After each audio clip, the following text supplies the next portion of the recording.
बाजार में लगा तेजी का चौका। निफ्टी 16,550 के स्तर पर कर रहा है कारोबार। बैंक निफ्टी भी 36,000 के ऊपर टिकने में कामयाब। निफ्टी का यह स्तर 200 डिमा के ऊपर का जोन। मेटल, आईटी, एनर्जी शेयरों में सबसे ज्यादा जोश। मिड कैप में भी रौनक आया। विंडफॉल टैक्स में कटौती के बाद रिलायंस ने लगाई 3% की छलांग। ओएनजीसी और ऑयल इंडिया के स्टॉक्स 6% भागे। 27% घटा विंडफॉल टैक्स। फ्यूल पर एक्सपोर्ट ड्यूटी भी घटी। शॉर्ट कवरिंग से मेटल शेयरों में आज जोरदार चमक। वेदांता 8% उछला। General steel, SAIL, National Aluminium में भी करीब 3% तक का उछाल। नैस्डैक में उछाल से भारतीय आईटी स्टॉक्स में भी तगड़ा बाउंस बैक दिखा। दिग्गज टीसीएस, इंफोसिस, विप्रो के साथ मिड कैप आईटी स्टॉक्स में भी आज 3 से 4% की दिखी बढ़त। सेवा शुल्क मामले में रेस्टोरेंट्स को बड़ी राहत। दिल्ली हाई कोर्ट ने अगली सुनवाई तक सीसीपीए की गाइडलाइंस पर लगाई रोक।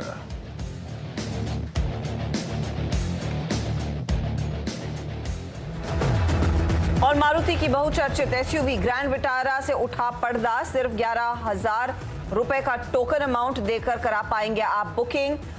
शुरुआती एक शोरूम कीमत लगभग 9.5 लाख रुपए।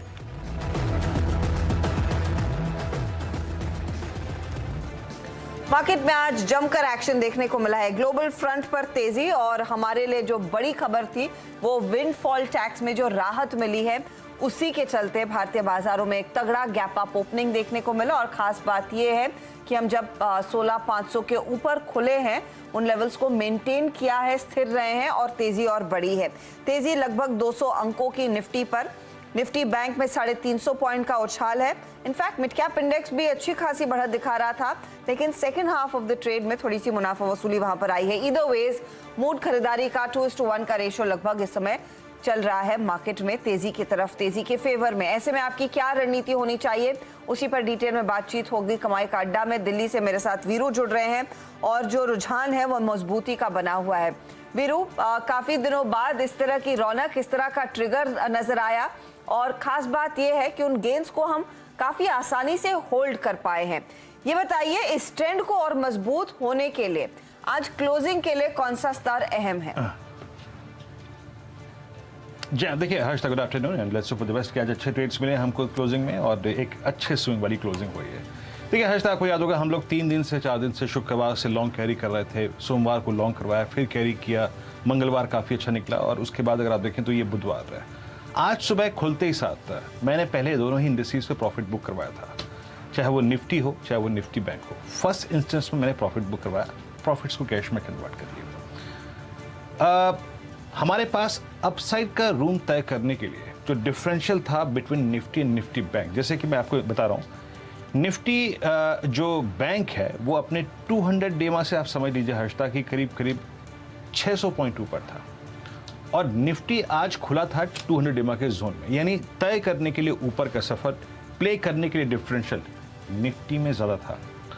दूसरी बात ये थी कि रिलायंस, आईटीसी की स्ट्रेंथ और आईटी की स्ट्रेंथ ये निफ्टी को एक पुश दे रही थी, ना कि निफ्टी बैंक को। तो इसीलिए उस चीज़ को देखते हुए कि यहाँ पे निफ्टी में अपसाइड पोटेंशियल्स लग रहे हैं, हमने आज सुबह सुबह एक कॉल ली थी हर्षता, और वो थी 16,700 की मंथली कॉन्ट्रैक्ट की कॉल। और उस कॉल को इस व्यू के साथ होल्ड किया था कि इस कॉल को हम अभी कुछ दिन रखेंगे। लेकिन हर्षता, आज जो मेरा डे का अपसाइड टारगेट था, मैं जो सुबह की कमेंट्री में मेंशन करके गया था, वो था बेस्ट केस में 16,587 और वही आज का हाई है 16,587। मैं आज सुबह की रणनीति में लास्ट मार्क जो आवाज का था वो था 587, वो अचीव हो गया। अब याद रखिएगा, अगर आप वो कॉल होल्ड कर रहे हैं तो आप अभी भी प्रॉफिट में हैं। वो कॉल करीब 88 तक का स्विंग देके आई थी, 69 पे हमने वो कॉल ली थी। मैं ये कहूंगा हर्षता कि अगर ये क्लोजिंग, जो आपका प्रश्न था किन सर्कमस्टेंसेस में क्लोजिंग अच्छी होगी, 2 सर्कमस्टेंसेस में। अगर आप इस प्राइस पर भी 16,557 पर भी क्लोज हो जाएं तो उस कॉल को होल्ड कीजिएगा। 2 चीज होंगी इस क्लोजिंग में, आप मंथली कॉल राइटर के कन्विक्शन जोन यानी 16,500 के ऊपर क्लोज होंगे और आप 200 डे एक्सपोनेंशियल मूविंग एवरेज जो कि प्लेस्ड है 16,525 पे, उसके ऊपर ट्रेड करके क्लोज होंगे। ये क्लोजिंग यहां पर भी हो जाए तो बहुत स्ट्रॉन्ग क्लोजिंग मानी जाएगी। कॉल को होल्ड करना है अगर आपके पास है। बहुत से लोगों ने प्रॉफिट्स बुक कर लिए, मेंशन उन्होंने किया था, बट स्टिल आप होल्ड कर सकते हैं। विक्स में सब्सटेंशियल डिप है, बाजार इन लेवल्स पे बहुत घबरा नहीं रहा है। और आप इस वक्त के अगर ऑप्शन स्टेट्स को देखें, जरा प्लीज लेके आइए वो 6 कॉल्स, स्ट्राइक्स, पुट्स लेके आइए और कॉल्स लेके आइए, वो क्या कर रही हैं। अर्षदा, इसमें कोई दुराय नहीं कि जिस तरीके से आपने 16,500 को बाइसेक्ट किया है, जिस तरीके से आप 200 डिमा के ऊपर ट्रेड कर रहे हैं, ये 16,500 के पुट राइटर को बहुत कन्विक्शन दे रही है। आपकी स्क्रीन पे सबसे स्ट्रॉन्ग पुट राइटिंग कहां पे हुई है? 16,400 पे। अर्षदा, 16,500 की पुट की आप राइटिंग का क्वांटम देखिए, 1 करोड़ पुट बिकी है। That means this will act as a new base for Nifty. और ऊपर कॉल राइटर्स के पास कोई बहुत स्ट्रॉन्ग कन्विक्शन है तो वो है 16,700 पे, जहां पे करीब 31 लाख का आउटस्टैंडिंग वाई है। तो इसको देखते हुए मैं आपसे ये कहूंगा, फ्यूचर से प्रॉफिट बुक कर लिए, कोई दिक्कत की बात नहीं है, उस कॉल को होल्ड करिए, उसी कॉल के जरिए हम कल तक का अपना सफर तय करेंगे। एंड हर्षदा, सुबह बैंक निफ्टी का ट्रेड मैंने बुक करवा दिया था। मैं अभी का डेटा देख के कह सकता हूं कि हाँ, बैंक निफ्टी में अपसाइड बाकी है, लेकिन मैं यहाँ पे अपना रिस्क एपेटाइट को देखते हुए या फिर रिड्यूस्ड रिस्क की अप्रोच लेते हुए निफ्टी बैंक पर ट्रेड अभी नहीं लूंगा सुबह प्रॉफिट्स बुक करने के बाद। Over to you Harshada. Okay, तो चलिए इस समय निफ्टी बैंक में तेजी के ट्रेड से थोड़ा सा बचा जाए, लेकिन हाँ जो ट्रेंड है वो मजबूती का, और 16,560 के आसपास निफ्टी 588 तक का हाई था। ध्यान देंगे आज इंडेक्स के ट्रेड पर, लेकिन स्टॉक स्पेसिफिक देखिए एक्शन भरपूर है। जैसे ही इंडेक्स में रौनक देखने को मिली तो स्टॉक्स में भी जमकर तेजी दिखाई दी। अलग अलग पॉकेट्स ऑफ स्ट्रेंथ आज भारतीय बाजारों में देखने को मिले हैं, और इसमें सबसे आगे ऑफ कोर्स कमोडिटी से जुड़े हुए ट्रेड्स हैं। सबसे पहले रिलायंस और ओएनजीसी देखिए, 3% ऊपर रिलायंस लौटता हुआ 132 के लेवल्स पर आ चुका है। ओएनजीसी जो विंडफॉल टैक्स में राहत मिली है, जो 17% विंडफॉल टैक्स हटाने की बात सरकार ने आज सुबह पेश की, और एक्सपोर्ट यूनिट्स को कंप्लीट क्लियर कट अनुमति दे दी है कि वो एक्सपोर्ट कर सकते हैं, उनको कोई टैक्स नहीं भरना पड़ेगा। उसको लेकर एक बड़ा रिलीफ रिलायंस के हाथ में, तो ओएनजीसी आज 4% ऊपर। वेदांत आज भागा है, करीब 6.5% तक की बढ़त, और लगभग हर किसी जानकार ने इस पर एक बाय कॉल दी है। आज 19.5 रुपए का जो डिविडेंड की घोषणा कंपनी ने की। दूसरी तरफ ये कल एक्स हो जाएगा मेरे ख्याल में डिविडेंड के लिहाज से, तो वो भी एक एक्शन इस समय फैक्टर इन होता हुआ। टेक महिंद्रा में भी तेजी देखने को मिल रही है। अब आइए कहां पर मुनाफा वसूली, तो एचडीएफसी लाइफ आज 2.25% नीचे है। सन फार्मा, आईसीआईसीआई लॉम्बार्ड और एचपीसीएल जैसे काउंटर्स में हमने देखा है कुछ मुनाफा वसूली के अंश बनते दिखाई दिए हैं, लेकिन ओवरऑल मार्केट का मूड माहौल बेहद मजबूत है। अगर एक सेक्टर पर फोकस करना हो जहां पर जमकर खरीदारी हुई है, वो अनडाउटेडली आज ऑयल एंड गैस काउंटर्स हैं, जहां पर अच्छी तेजी देखने को मिली, और खासतौर से अपस्ट्रीम कंपनियां। चलिए हमारे जानकारों से अब मिलते हैं। फंडामेंटल्स पर आज हम बात करेंगे दलजीत सिंह कोहली और शर्मिला जोशी दोनों से ही। टेक्निकल्स के लिए हमारे साथ आज जुड़ रहे हैं समित चौहान, चंदन तापड़िया, मानस जायसवाल, असित बरनपति, कविता जैन को भी शामिल करेंगे। अजीत मिश्रा भी कार्यक्रम का हिस्सा बनेंगे। 2:20 पर तैयार रहिएगा। 4 का चौका की होगी शुरुआत। सस्ता ऑप्शन देंगे आज असित बरनपति। इसी श्रृंखला में 2:30 पर चार्ट का चमत्कार लेकर आएंगे अजीत मिश्रा, और फिर आगे मिड कैप फंडा में शर्मिला जोशी से एक पिक लेंगे 2:40 पर। 4 का चौका में 2:50 पर एफएनओ का सुपरस्टार चंदन तापड़िया लेकर आएंगे। आज बड़ी खबरें हैं, सीमेंट सेक्टर पर फोकस रहेगा, आलोक प्रियदर्शी को जोड़ेंगे। इसके अलावा ऑटो सेगमेंट में मारुति की ग्रैंड वितारा से जो पर्दाफाश हुआ है उस पर भी आपके लिए अपडेट्स लेकर आएंगे। और कल नतीजों के लिहाज से कई मिड कैप कंपनियों के नंबर्स आने वाले हैं, तो मिड कैप आईटी पर खासा फोकस है। इनफैक्ट कल परसिस्टेंट, एम्फेसिस के नंबर्स, इस पर बात करेंगे आशीष से। एसआरएफ भी कल अपने नतीजे लेकर आएगा। साथ ही आज मार्केट बिग वॉइस में पाइपर सेरिका के फाउंडर एंड फंड मैनेजर अभय अग्रवाल हमारे साथ जुड़ने वाले हैं। जी हाँ, और हर्षदा, यूपी में और बिहार में इस बार बरसात काफ़ी कम हुई है, बट अब मेरे स्टूडियोज़ में इस वक्त अगर आप देखें तो बारिश की और बादलों की गरजने की आवाज़ आ रही है। तो पीछे से अगर आपको कुछ फीड मिले तो उसको सहन कीजिएगा, बहुत तेज़ बारिश हो रही है यहाँ पर। चलिए अच्छा है, दिल्ली एनसीआर थोड़ी वीरू, जब तक लेगी। स्टूडियो के अंदर बारिश नहीं आ रही है तब तक सब सही है। यस चलिए उसकी अगर आप देखें पॉसिबिलिटी नहीं है।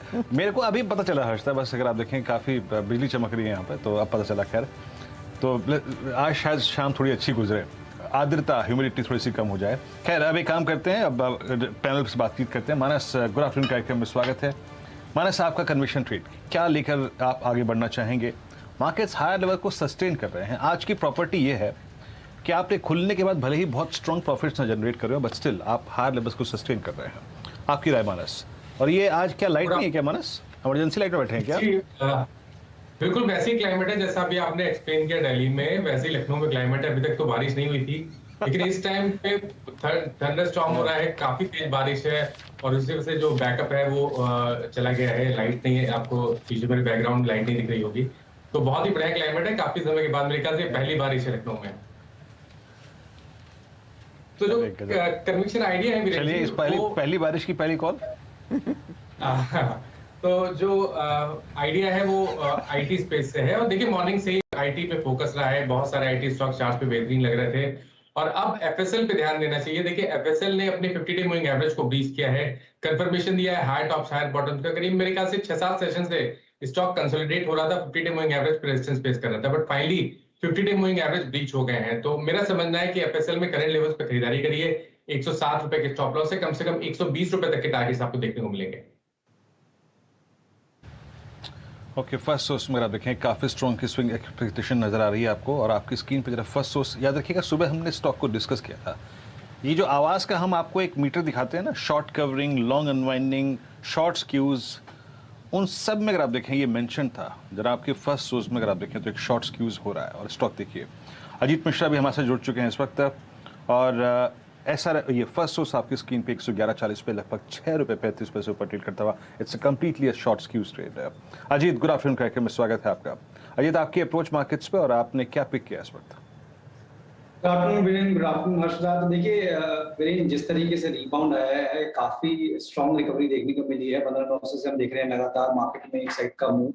16,500 का जोन है वीरेन, जहाँ पे कि आपने भी देखा कि लॉन्ग टर्म एवरेजेस का एक कॉन्फिडेंस था। आज के ऊपर खुले हैं हम, बाजार सस्टेन कर रहे हैं पूरा थ्रू आउट द डे। तो ये कहीं ना कहीं इंडिकेशन पॉजिटिव है। साथ ही साथ जिस तरीके से बैंकिंग इंडेक्स में पहले से ही आउट परफॉर्मेंस चल रही थी कि वो ऑलरेडी रिक्लेम कर चुके थे अपने मेजर एवरेजेस को, तो इंडिकेशन तो ये है कि थोड़ा बहुत कंसोलिडेशन के बाद ये मूव एक्सटेंड कर सकता है towards the level of around 16,800। तो ये देखते हुए आपको जहाँ पे ट्रैक्शन है, खासतौर से काफी लंबे टाइम बाद आईटी और मिडिल स्पेस में रिबाउंड देखने को मिल रहा है, तो सिलेक्टिवली डेफिनेटली आपको यहाँ पे अटेंड करना चाहिए, बिकॉज ऑटो, एफएमसीजी और बैंकिंग में काफी अच्छा मूव ऑलरेडी हो चुका है। तो यहाँ पे टेक स्पेस से टेक महिंद्रा अगर आप देखेंगे तो ऑलमोस्ट एक महीने के कंसोलिडेशन का ब्रेकआउट देखने को मिला है, और वॉल्यूम्स काफी स्ट्रॉन्ग है। तो इंडिकेशंस तो ये है कि ये मूव इतनी जल्दी फिसल आउट होगा नहीं, और 1030 के स्टॉप लॉस के साथ यहाँ 1090 तक के टारगेट्स के लिए टेक को लॉन्ग कर सकते हैं। टेक महिंद्रा में तेजी का ट्रेड लेकर चले, 1030 आपके लिए स्टॉप लॉस का काम करेगा, लेकिन हाँ मोमेंटम है इस पर्टिकुलर ट्रेड में, इस पर सभी की नजरें होंगी। इनफैक्ट टेक महिंद्रा के नतीजे आना बाकी है। आज पूरा फोकस टेक्नोलॉजी में वापस लौट कर आया है। एम्फेसिस देखिए, परसिस्टेंट देखिए, फर्स्ट सोर्स की आप बात कर रहे थे, तो आईटी में फ्लेवर है। आज तो टीसीएस में भी एक तगड़ा बाउंस बैक देखने को मिल रहा है। तो ये दरअसल थीम जोर पकड़ रही है। हमारे साथ अब दलजीत सिंह कोहली भी जुड़ गए। कोहली साहब, गुड आफ्टरनून। एक बहुत ही स्ट्रॉन्ग मूव भारतीय बाजारों में, एक तरफ ग्लोबल मार्केट्स में रौनक देखने को मिली थी, और दूसरी भारत के लिए जो बड़ा डेवलपमेंट आया विंडफॉल टैक्स के मामले में, जहां पर सरकार ने डिसाइड किया है कि कच्चे तेल में जो बीच में कूल ऑफ देखा गया, उसके मद्देनजर विंडफॉल टैक्स दरअसल 17% घटना चाहिए। ये इनफैक्ट एक बड़ी खबर थी, जिसके बाद ONGC, Reliance and the likes, पूरे ऑयल एंड गैस स्पेस में काफी एक्शन देखने को मिला है। क्या आप आज इस तेजी के पीछे इसको ज्यादा वेटेज देंगे, या फिर आपको लग रहा है ग्लोबल सेटअप भी धीरे धीरे करके इंप्रूव हो रहा है, रिस्क ऑन ट्रेड वापस लौट रहा है, इस वजह से अभी लोगों का रुझान तेजी की तरफ बढ़ा है? Good afternoon Harshada. ऐसा मानना चाहिए कि हमारा मार्केट काफी हद तक यूएस मार्केट से इन्फ्लुएंस होता है। तो अगर हम पुराना जितना भी ट्रैक रिकॉर्ड देखेंगे, पिछले कई सालों की हिस्ट्री देखेंगे, तो हम देखेंगे कि जिस तरीके का रुझान वहाँ होता है, काफी कोरिलेशन है हमारा, ऑलमोस्ट 80 to 85% तक कोरिलेशन है। तो बीच में 2008 में अगर आपको याद होगा तो एक बहुत वर्ड चला था डी कपलिंग, वो हुआ नहीं कभी भी डी कपलिंग। तो अभी भी ऐसा ही मुझे लगता है कि हमारा जो कोरिलेशन है वो international market specially US market के साथ बहुत ज्यादा है, और जब वहां पे अगर रिस्क ऑन ट्रेड शुरू होता है या वहां पर थोड़ा भी अपवर्ड मूवमेंट आता है तो उसका असर हमें अपने यहाँ भी दिखता है। तो जो बड़ी तेजी आज की जो तेजी है इसका बड़ा कारण तो मैं उसको ही एट्रीब्यूट करूंगा। ऑफ कोर्स उसमें एडेड एडवांटेज ये है कि हमारे यहाँ जो ये विंडफॉल टैक्स का जो काम गवर्नमेंट ने किया, इससे सबसे बड़ा फायदा ये हुआ कि नॉर्मली हम ये मानते हैं कि गवर्नमेंट हमारी जो है अगर एक बार टैक्स लगा देती है तो उसको भूल जाती है और दोबारा वो शायद उसको रिवाइज करते नहीं है कभी, जबकि ऐसा इन्होंने प्रॉमिस तो हमेशा लगाते समय करते ही है कि हम रिव्यू करेंगे, पर इस बार 15 दिन का बोला था, चलो 5 दिन बाद सही, पर 20 दिन के अंदर उसको रिव्यू कर दिया। तो ये एक बहुत बड़ा इंडिकेशन है कि जो कमिट किया उसको किया, और ऐसा नहीं मान सकते कि भाई अगर एक बार टैक्स लग गया तो कंपनी की अर्निंग्स हमेशा के लिए डिस्टर्ब हो गई।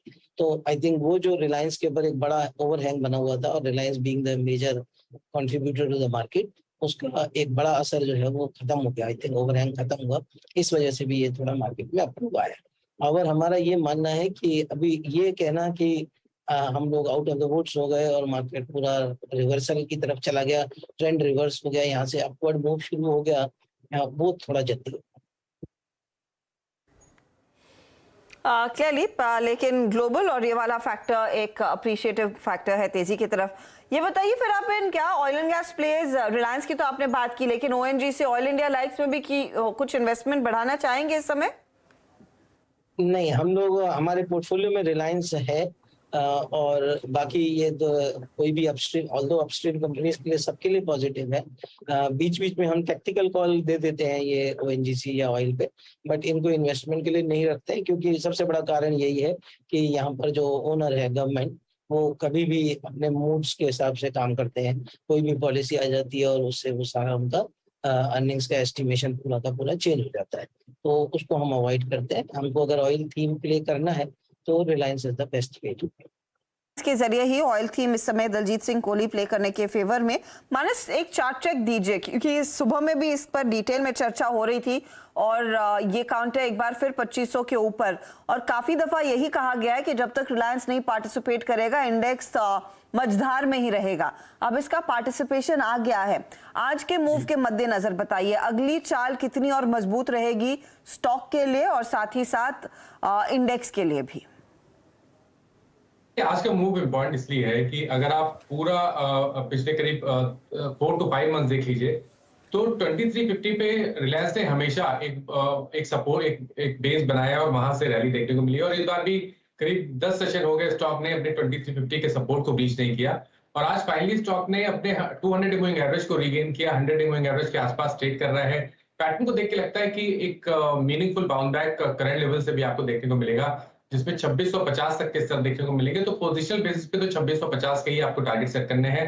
कोई अगर डिप आ जाए तो मैं समझता हूँ कि 2490 एक बहुत ही बढ़िया स्तर है जहां पर आपको खरीदारी करनी है। 2450 के नीचे स्टॉप लॉस रखिए और तब टारगेट बड़े सेट करिए, करीब 2650 के। ओके, 2650 के टारगेट्स आप इस पे मान के चल सकते हैं। देखिए रिलायंस पे जो भी कॉल आती है उस पर एक संडे डिस्क्लेमर आपकी स्क्रीन पे आता है। चैनल का स्वामित्व प्रबंधन आवास का जो है वो रिलायंस इंडस्ट्रीज के हाथ में है। रिलायंस का अभी का जो लेवल है आपकी स्क्रीन पर, उस पर ही आपने माइनस के कमेंट सुने, और खबर के मद्देनजर दलजीत जी का आउटलुक। असित हमारे साथ जुड़ चुके हैं बातचीत करने के लिए। असित, गुड आफ्टरनून कार्यक्रम में स्वागत है।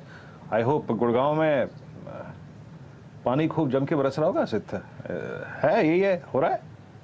नहीं वीरेंद्र जी, बरसा तो है नहीं, बट इट्स लवली वेदर।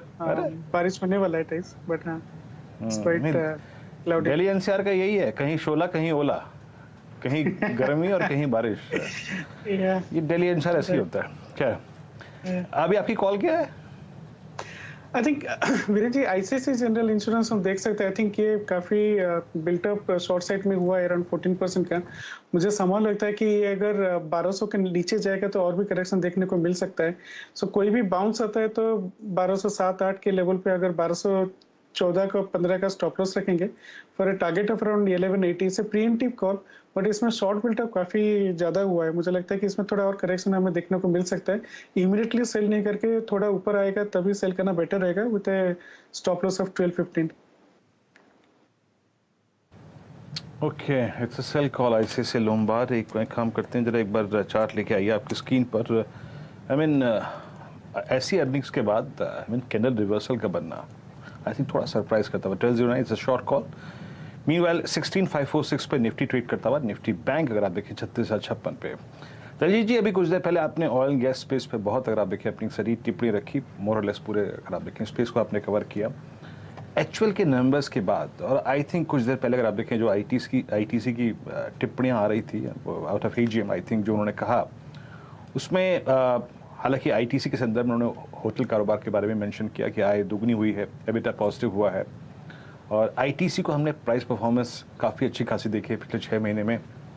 और इन एफएमसीजी कंपनियों की जिस तरीके से कॉस्ट कंपोनेंट काफ़ी लूज हुआ है पिछले 1-1.5 महीने में, आप एफएमसीजी बास्केट पर राय क्या रखते हैं? आपका जो पिक पॉइंट है वो क्या कहता है? क्या क्या पिक करेंगे आप इस वक्त? देखिए, कुछ कुछ स्पेसिफिक स्टॉक्स में हमें पॉजिटिव दिखता है, जहां पर हमारा पॉजिटिव रुझान हो सकता है। अभी हमारे पोर्टफोलियो में स्टॉक नहीं है। जैसे जुबलेंट फूड की बात करें तो काफी करेक्ट हो गया, और जो कंसर्न नहीं थे मैनेजमेंट को लेकर के वो सब भी अभी एड्रेस हो गए। तो आई थिंक अब यहाँ से जो है वो अगर थोड़ा भी सेम स्टोर सेल्स ग्रोथ दिखाएंगे तो वो इम्प्रूवमेंट होगा। जहां तक आपने बात की तो मेरा व्यू ये है कि अभी ये जो पिछले हमने 10-15 दिन 1 महीने में एफएमसीजी की रैली देखी, तो ये जो बेसिक रीजन था कि भाई इनपुट कॉस्ट कम हो गई, वो प्ले आउट हो चुका है।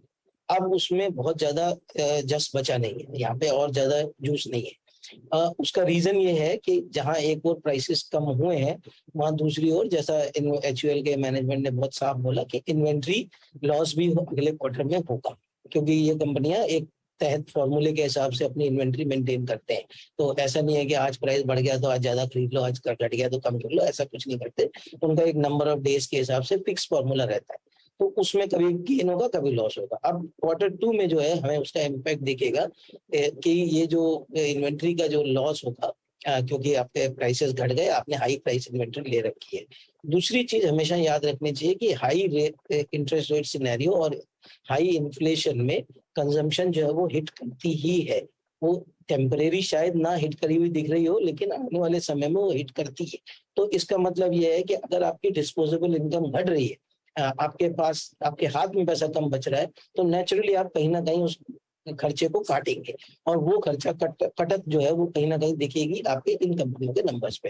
तो मेरा ये मानना है कि ये टैक्टिकल ट्रेड ठीक था, बहुत अच्छा था, हमने भी उसमें टेक्निकल लेवल पे कुछ कॉल्स लिए, लेकिन फंडामेंटली अगर हम बात करेंगे तो थोड़ा हमें 1-2 क्वार्टर वेट करके, जब ये इन्फ्लेशन का प्रॉपर जो है कूल ऑफ होना शुरू हो जाए, तब हम उसके बाद इसमें सेक्टर में अपना पोर्टफोलियो के लिए देखना शुरू करेंगे। अभी फिलहाल के लिए I think Jubilant Food will be a better bet. पर ज्यादा बुलिश है कोहली साहब। लेकिन अजीत, एक बार दोनों चार्ट्स देखिएगा, आईटीसी और एचयूएल, और हमारी स्क्रीन पर आपने देखा है 1 साल का रुझान, जहां पर आईटीसी ने लार्जली आउट परफॉर्म किया है नियरली 43% के रिटर्न्स के साथ, और एचयूएल फिर 8% तक के गेन्स दिखा रहा है। ये 1 ईयर की बात हुई, लेकिन पिछले 1 महीने में अगर आप देखेंगे तो एचयूएल में ज्यादा एक्शन देखने को मिला। तो क्लियरली एचयूएल अब आईटीसी के साथ कैचअप करता हुआ दिखाई दिया, और इनफैक्ट उसके आगे निकल गया है। सवाल यह है कि इन लेवल्स पर अगर कोई नया निवेश कर रहा है तो क्या 297 वाला आईटीसी ज्यादा बेहतर रिटर्न्स देगा, या फिर 2600 वाला एचयूएल? अजीत, चार्टिकली बताइए आप क्या पढ़ रहे हैं?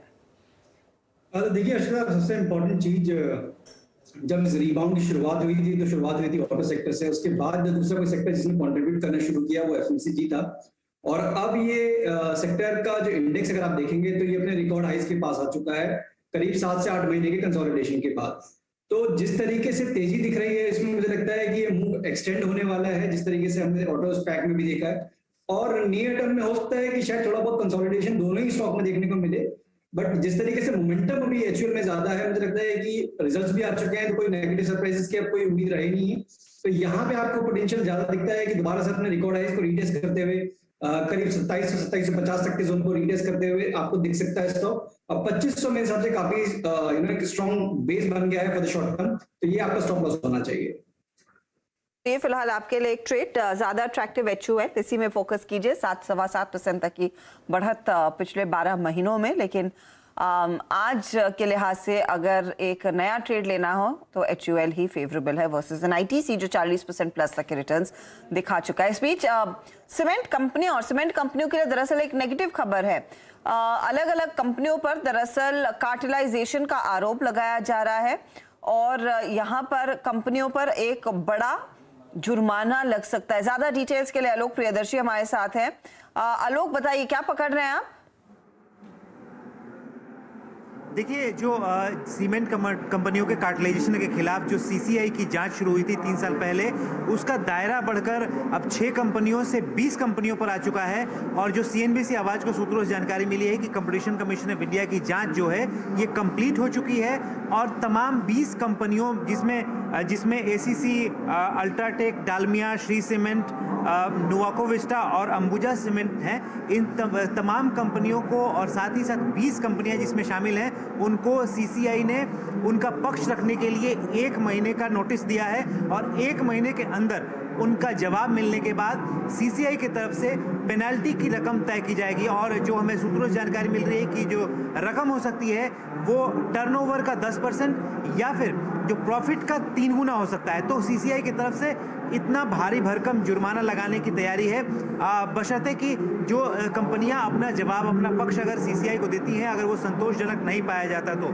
कुल मिलाकर देखिए तो जो ये कार्टेलाइजेशन को लेकर जांच चल रही थी, तो जांच में पुख्ता सबूत मिले हैं कि किस तरह से कंपनियों ने कार्टेलाइजेशन किया।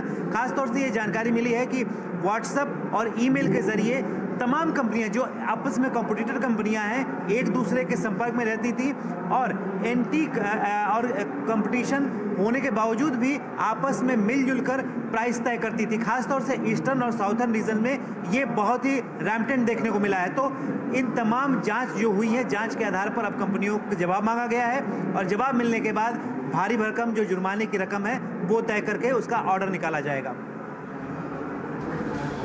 जी हाँ, इसे कहते हैं एक तो करेला ऊपर से नीम चढ़ा, मतलब एक तो मानसून, ऊपर से अगर आप देखें कॉस्ट प्रेशर, तीसरा अगर आप देखें प्राइसिंग बहुत स्ट्रांग ना होना, और ये जो कार्टेलाइजेशन का अगर आप देखें जो भूत होता है ना, वो साल ब साल बाद कुछ आता है ज़रूर और एक बार स्ट्राइक करता है कंपनियों को।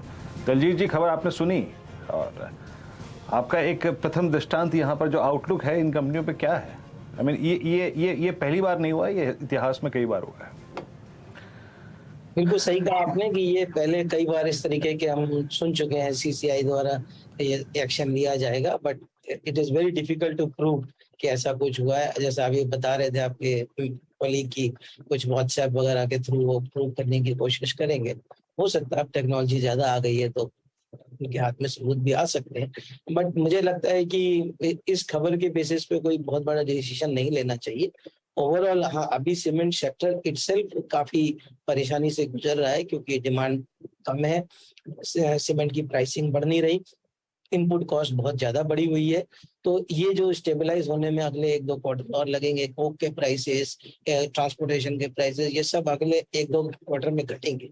तो उस समय जो एक बॉटम बनेगा सीमेंट सेक्टर के लिए, शायद वहां पर हमें अपॉर्चुनिटी बाइंग की देखनी चाहिए।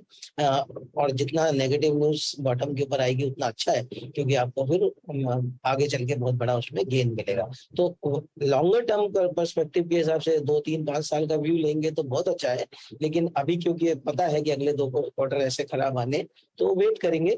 इस समय सीमेंट को हम रियल एस्टेट के थ्रू प्ले करेंगे क्योंकि इस समय रियल एस्टेट बेटर है, वहां पर हमें बहुत अच्छी अपॉर्चुनिटीज मिल रही हैं और वहाँ ये सब नेगेटिव नहीं है। जितना सीमेंट को प्रॉब्लम होगी उतना फायदा रियल एस्टेट को होगा बिकॉज उनके लिए इनपुट है। तो वहाँ हम ये पैसे को, सीमेंट के पैसे को एक्चुअली रियल एस्टेट में डाइवर्ट कर सकते हैं। तो DLF वहाँ पर हमारा प्रेफर्ड पिक है और ब्रिगेड एंटरप्राइजेस हमारा प्रेफर्ड पिक है। बिल्कुल बिल्कुल बिल्कुल लॉजिकल व्यू है दलजीत जी। और याद रखिएगा इस खबर के मद्देनजर कोई शॉर्टिंग का विकल्प इसलिए नहीं खुलता क्योंकि ये चार्ट्स वैसे हैं, ये प्राइस पैटर्न वैसे हैं जिन्होंने अभी तक बाजार के अपसाइड में इस 15,200 से लेकर करीब करीब 16,587 तक के सफर में पार्टिसिपेट किया भी नहीं है।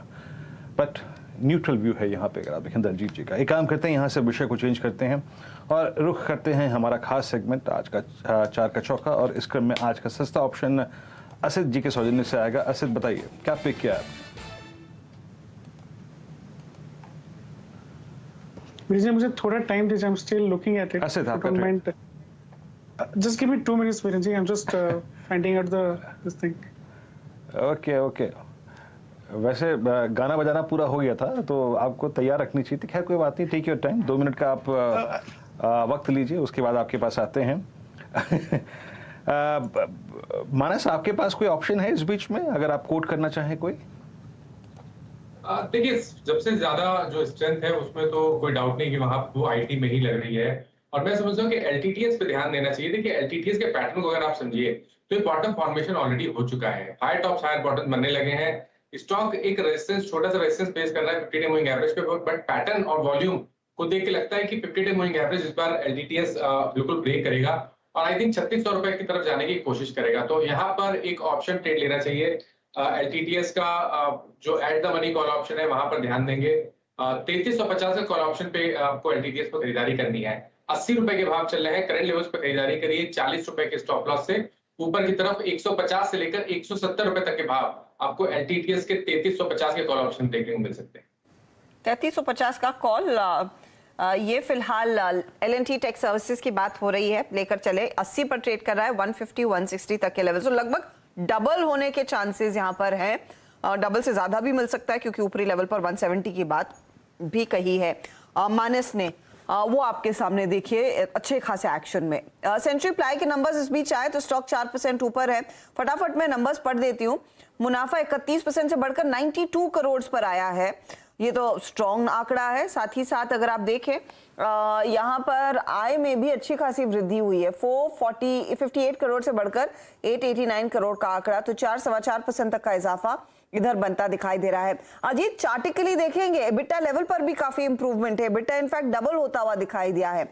पिछले साल का लो बेस का तो फायदा मिला ही है, लेकिन ओवरऑल इस क्वार्टर में अच्छी ग्रोथ देखने को मिल रही है। 596-97 पर है सेंचुरी प्लाई आज। अजीत मिश्रा। बिल्कुल अर्षदा, देखिए और पिछले 2 दिन का अगर आप एक्शन देखेंगे तो प्राइस और वॉल्यूम बहुत स्ट्रॉन्ग रिकवरी दिखा रहे हैं, और जो प्रीवियस स्विंग हाई था करीब 580 का लेवल, उसको भी इसने आज डिसाइसिवली ब्रेक कर दिया है। जिस तरीके से वॉल्यूम दिख रहे हैं, पॉसिबिलिटी यही दिख रही है कि क्लोजिंग भी इसके ऊपर ही होगी, तो नियर टर्म में ये मूव एक्सटेंड होते हुए दिख रहा है, और करीब 640 से लेकर 660 तक के लेवल्स ये आप इसमें देख सकते हैं। तो 580 के स्टॉक के साथ यहाँ पे आप लॉन्ग पोजीशंस देख सकते हैं फॉर 640 टू 660 लेवल्स। 50 बहुत स्ट्रॉन्ग नंबर्स, और नंबर्स के बल पर स्टॉक चला है। 602 तो आपके सामने स्क्रीन पर हो गया। बात करते करते यहाँ पर तेजी बढ़ती हुई 5% के गेंस, 640-660 के टारगेट के लिए मौका है, तेजी की पोजीशन आप लेकर चल सकते हैं, अच्छे नतीजे हैं। चलिए इस बीच फोकस अब गियर बदलते हैं और गियर और गाड़ी बढ़ाते हैं मारुति की तरफ। स्टॉक आपकी स्क्रीन पर लेकर आते हैं। याद रखिएगा CNBC आवाज के मंच पर कुछ ही हफ्ते पहले कंपनी के मैनेजमेंट जुड़े थे और उन्होंने साफ कहा था कि देखियो हम अपना SUV पोर्टफोलियो और मजबूत करना चाहते हैं।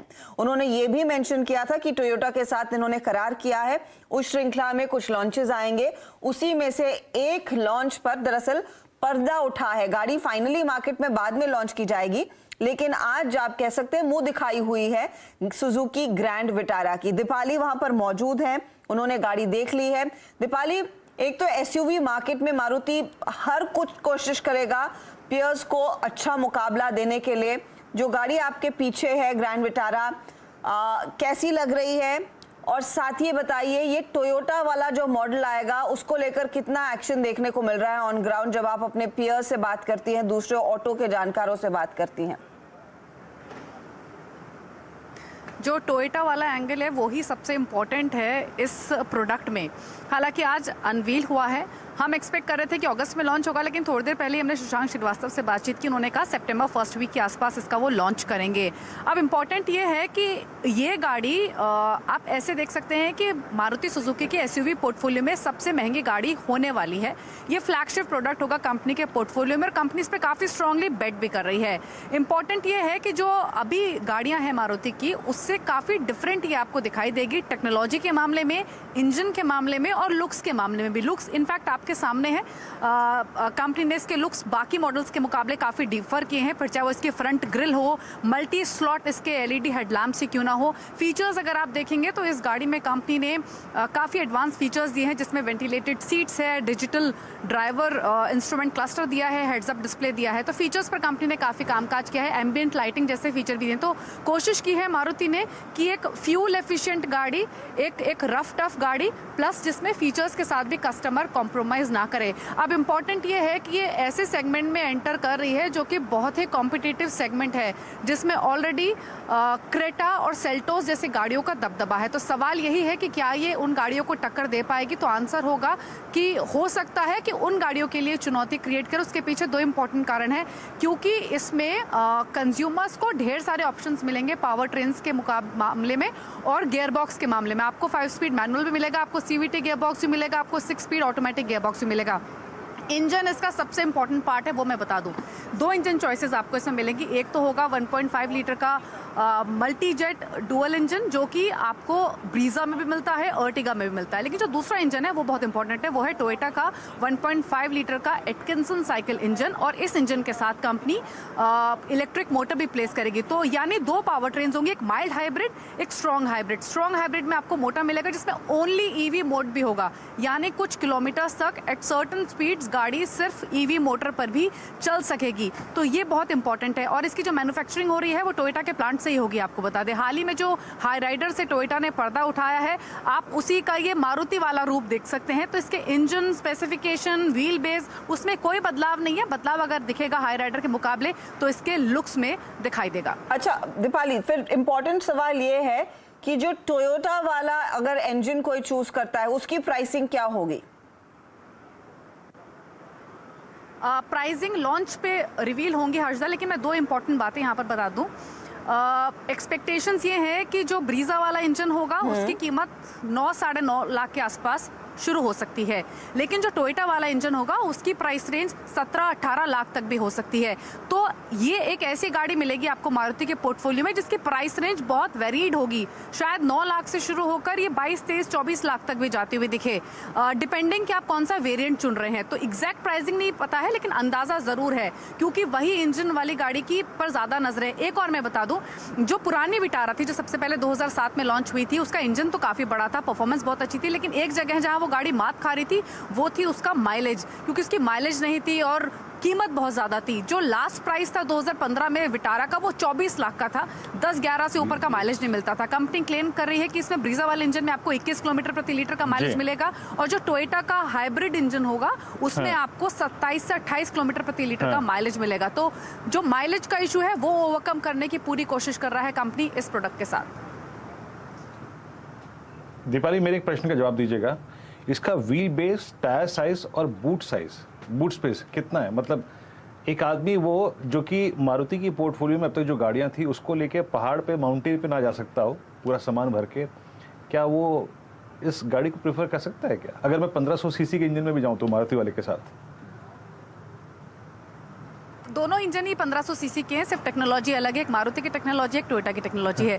रही बात इसके व्हील बेस की, तो आपको 2400 मिलीमीटर के आसपास का व्हील बेस मिल रहा है। तो व्हील बेस और साइज के मुकाबले में इसको एडवांटेज ये है कि क्रेटा सेल्टोस के मुकाबले ज्यादा बड़ी है, इसमें बूट भी उनके मुकाबले ज्यादा मिलेगा, 400 लीटर के आसपास का बूट स्पेस मिल रहा है। तो बूट स्पेस और साथ ही साथ साइज के मामले में इसके विटारा के पास अपर हैंड है अपने कॉम्पिटिटर्स के मुकाबले। दीपाली, शुक्रिया इस अपडेट के लिए। अब आपने जो इनफैक्ट कंपनी के senior executive director marketing and sales Shashank Srivastava से बातचीत की है, उसका भी एक अंश सुन लेते हैं।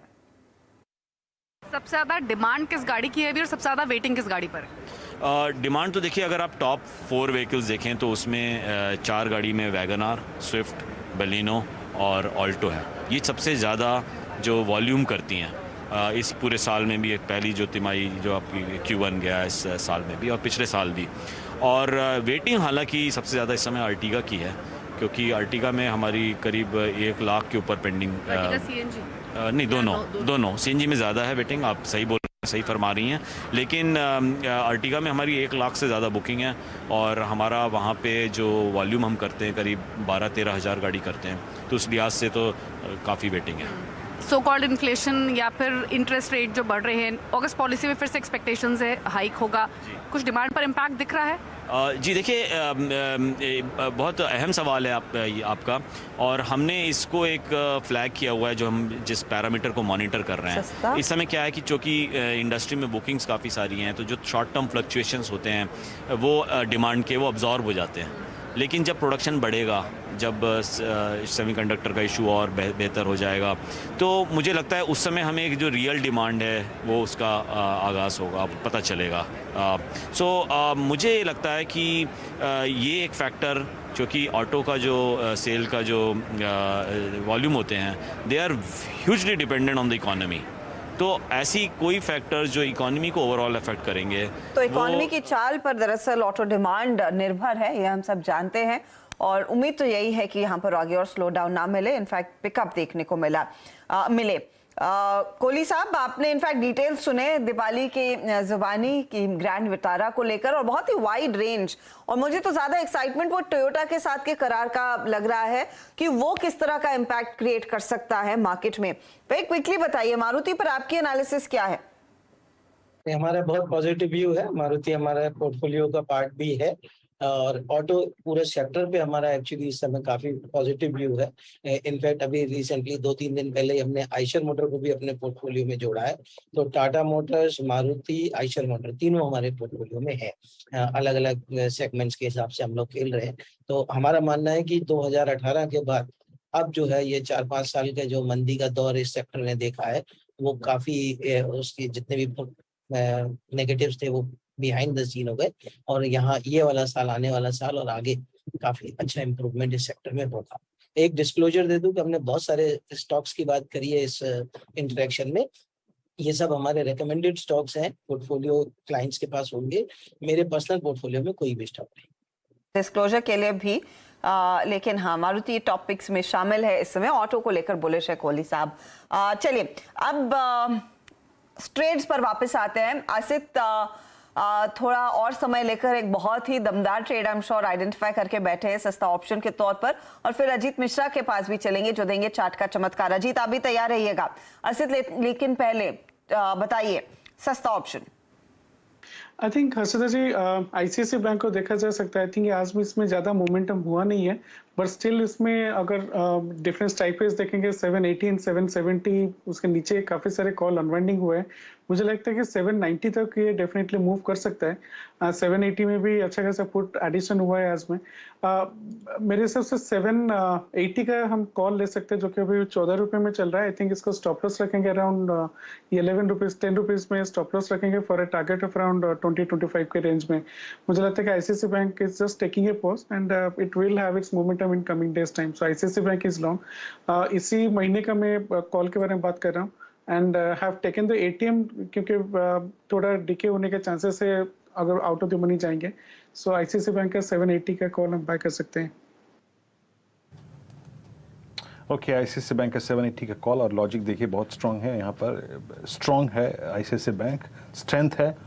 और याद रखिएगा पोस्ट 16 फेब आईसीआईसीआई बैंक अपनी हाईएस्ट ट्रैजेक्टरी में ट्रेड कर रहा है, यानी जो इसने एक हाई काटा 19 अप्रैल का, इसने एक हाई काटा 11 जुलाई का, उसके बाद पूरी की पूरी ट्रैजेक्टरी पार करके ट्रेड करता हुआ फर्स्ट सोर्स एक ट्रेड पिक किया था मानस ने, इट्स डूइंग वेल, 110-25 पे आके ट्रेड करता हुआ।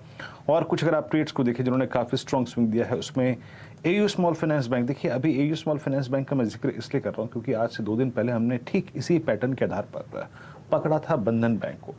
अच्छा स्विंग मिला, 20 डे में पार हुआ, और अगले दिन बंधन बैंक ने फिर एक स्विंग दिया था और डे हाई पर आ गया था। Manas, AU small finance bank, I think अगर आप जाए ना अप्रैल की सीरीज तक, ये सबसे स्ट्रॉन्गेस्ट स्ट्रक्चर था। बहुत संक्षेप में कोई चांसेस लग रहे हैं आपको इसके 577 को बाइसेक्ट करके स्ट्रॉन्ग प्राइस परफॉर्मेंस देने की 610, 620 तक? अब देखिए बिल्कुल पॉसिबल है। उसका रीजन ये है, देखिए जो सपोर्ट लिया है, अगर आप वीकली चार्ट पे जाएंगे तो 100 वीक मूविंग एवरेज पे सपोर्ट लिया है स्टॉक ने एक डीप करेक्शन के बाद, और अब स्टॉक कोशिश कर रहा है अपनी 20 डे मूविंग एवरेज को ब्रेक करने के लिए। मेरा समझना है कि अगर ये 580 के ऊपर सस्टेन करेगा तो कम से कम 25 से 30 रुपए का आपको जरूर देखने को मिलेगा। 200 डे मूविंग एवरेज भी टेस्ट हो सकते हैं और उसके ऊपर शायद 100 डे मूविंग एवरेज भी टेस्ट हो सकते हैं। तो नजर रखिए 580 के ऊपर अगर सस्टेन होता है 15-20 मिनट तो बिल्कुल एक लॉन्ग ट्रेड लेना चाहिए। 565 के स्टॉप लॉस से 610 620 के टारगेट के। जी हाँ, थोड़ा बैंकिंग स्टॉक्स में एक मूव फिर से आ रहा है। खैर ये एक डिस्कशन था यूएस स्मॉल फाइनेंस बैंक पे। यहाँ से अब चार्ट का चमत्कार, हमारा चार्ट का चौथा सेगमेंट में चार्ट का चमत्कार, वो कौन सा स्टॉक है जो कि चार्ट के लिए बहुत स्ट्रॉन्ग है? अजीत मिश्रा जी के सौजन्य से आएगा। अजीत बताइए क्या पिक किया आपने? वीरेंद्र देखिए, मेरी नजर कैप्लिन पॉइंट पे है। स्टॉक को अगर आप देखेंगे तो पिछले एक साल से करेक्टिव फेज में है। काफी स्ट्रॉन्ग स्विंग देखने को मिले था, मतलब 200 से नीचे भी जाके उसके बाद 1000 तक के लेवल देखने को मिले थे, जो मार्च से लेकर 2021 जुलाई तक के मूव में। तो एक रिट्रेसमेंट आई जो इसने स्टॉक को अपने रिकॉर्ड हाइज के पास, जो प्रीवियस स्विंग हाइज से रिकॉर्ड हाइज थे, वहां तक लाके इसको रिट्रेस किया करीब 650 के जोन में। और पिछले करीब 4 या 5 महीने में अगर आपने देखा होगा तो इस लेवल को उसने स्ट्रांगली होल्ड किया। और आज जो एक ट्रेंड लाइन अगर आप ड्रॉ करेंगे वीकली चार्ट्स पे प्रीवियस स्विंग हाइज को मिलाते हुए, तो उसका ब्रेकआउट मिल रहा है। तो मुझे लगता है कि नियर टर्म में करीब 810 से 820 तक के लेवल्स कैप्लिन पॉइंट में आपको देखने को मिल सकते हैं। तो 745 के स्टॉप लॉस के साथ यहाँ पे आप लॉन्ग पोजीशन बना सकते हैं। तो ये फिलहाल कैप्लिन पॉइंट आपके लिए इस समय का ट्रेड जो चार्ट का चमत्कार है। टारगेट स्टॉप लॉस एक बार आपकी स्क्रीन पर फिर लेकर आएंगे। स्टॉक में एक अच्छा खासा मोमेंटम दिख रहा है अजीत को, और इसीलिए इसे चुना है इन्होंने चार्ट के चमत्कार के रूप में। तो 810 और 820 के टारगेट के लिए एक मौका, 735 का स्टॉप लॉस लगाइएगा। इससे पहले असित ने आईसीआईसीआई बैंक की बात की थी, वो भी ट्रेड एक बार रिविजिट कर लेते हैं। सस्ता ऑप्शन चार का चौका में 2 ट्रेड्स आपके सामने आए हैं। एक है कैप्लिन पॉइंट जो 4% ऊपर, दूसरा आईसीआईसीआई बैंक जो लगभग आधे % के गेन्स दिखा रहा है। 790 पर नजरें हैं, और वो कॉल जो दरअसल सुझाया है वो 780 का कॉल है। 15 रुपए 10 पैसे पर खड़ा है। 25 के टारगेट के लिए अभी भी मौका तेजी करने का। ये फिलहाल आपके लिए 2 ट्रेड्स आए हैं 4 का चौका में। 2 और आएंगे, एक तो एफनो का सुपरस्टार और दूसरा मिड कैप फंड है। शर्मिला जोशी भी हमारे साथ इस समय जुड़ गई हैं। शर्मिला, आफ्टरनून। अक्रॉस सेक्टर्स तेजी, और काफी तगड़ी तेजी आज के दिन बनती हुई। कुछ ही देर पहले हम बात कर रहे थे इनफैक्ट ऑयल एंड गैस की, बैंकों की अभी बात वीरू कर रहे थे, लेकिन टेक्नोलॉजी कंपनियों को हम इग्नोर नहीं कर सकते। आज देखिए HCL टेक करीब 2.5% के गेन्स पर। इसके पीछे हमने देखा था द लाइक्स ऑफ TCS अच्छी खासी तेजी में। मिड कैप साइड पर हमने देखा काफी तगड़े गेन्स देखने को मिले। फर्स्ट सोर्स की हम बात कर रहे थे। ये mid cap IT versus big boy IT, इस समय आप कहां पर पोजीशन रख रही हैं ज्यादा? और नंबर्स तो ऑफ कोर्स आने हैं, उसका भी इंतजार रहेगा।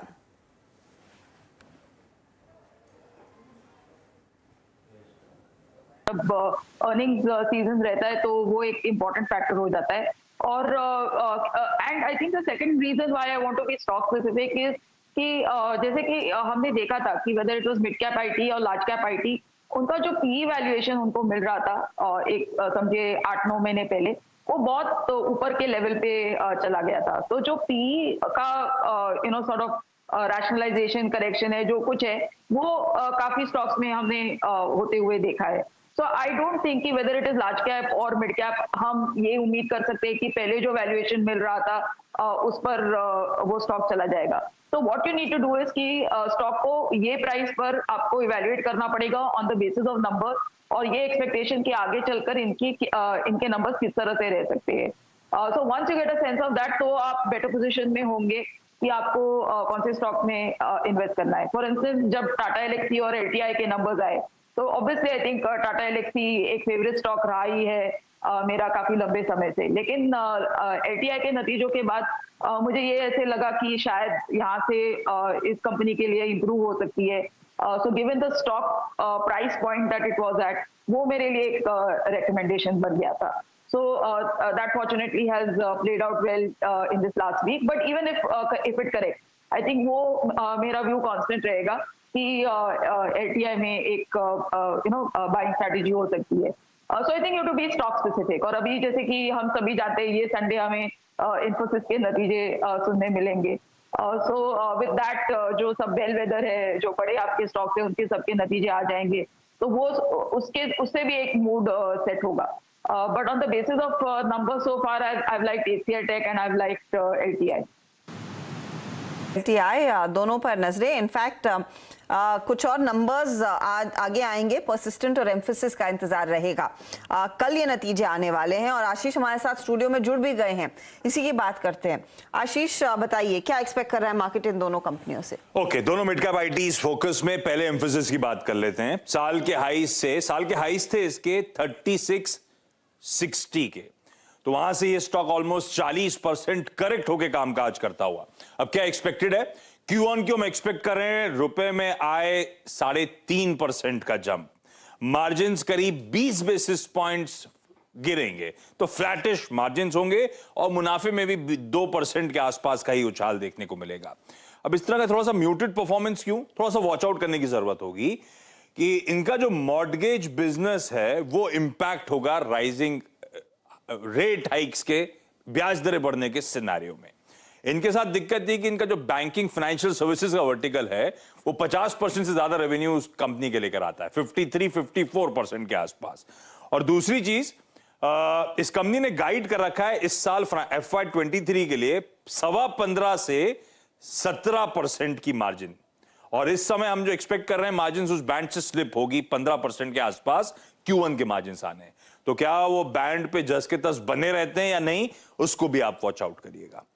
दूसरा है परसिस्टेंट सिस्टम्स, ये भी ऑलमोस्ट 5000 के लेवल छू चुका है, साल के हाईज 4986 के आसपास के।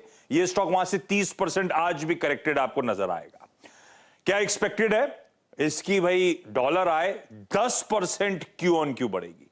10% क्यू ऑन क्यू जंप क्यों? दरअसल इस कंपनी ने एक्विजिशंस कर रखे हैं, डेटा ग्लोब और मीडिया एजिलिटी का। इस 10% में आधा तो उन इनऑर्गेनिक इनिशिएटिव्स, वो नए अधिग्रहण से कंट्रीब्यूशन आएगा। मार्जिन यहां पे 60 बेसिस पॉइंट्स गिरेंगे। मार्जिन में दबाव के पीछे 2-3 रीजंस हैं। वीजा का खर्च, वो एट्रिशन के चलते जो फिलिंग अप कॉस्ट्स हैं, और तीसरा वो एक्विजिशन जो करें हैं उसके अमोर्टाइजेशन का स्पेंड जो उठाएंगे। मुनाफा क्यू ऑन क्यू 1.5% बढ़ेगा। अच्छा, यहां पे कमेंट्री बड़ी क्लोजली वॉच आउट होगी।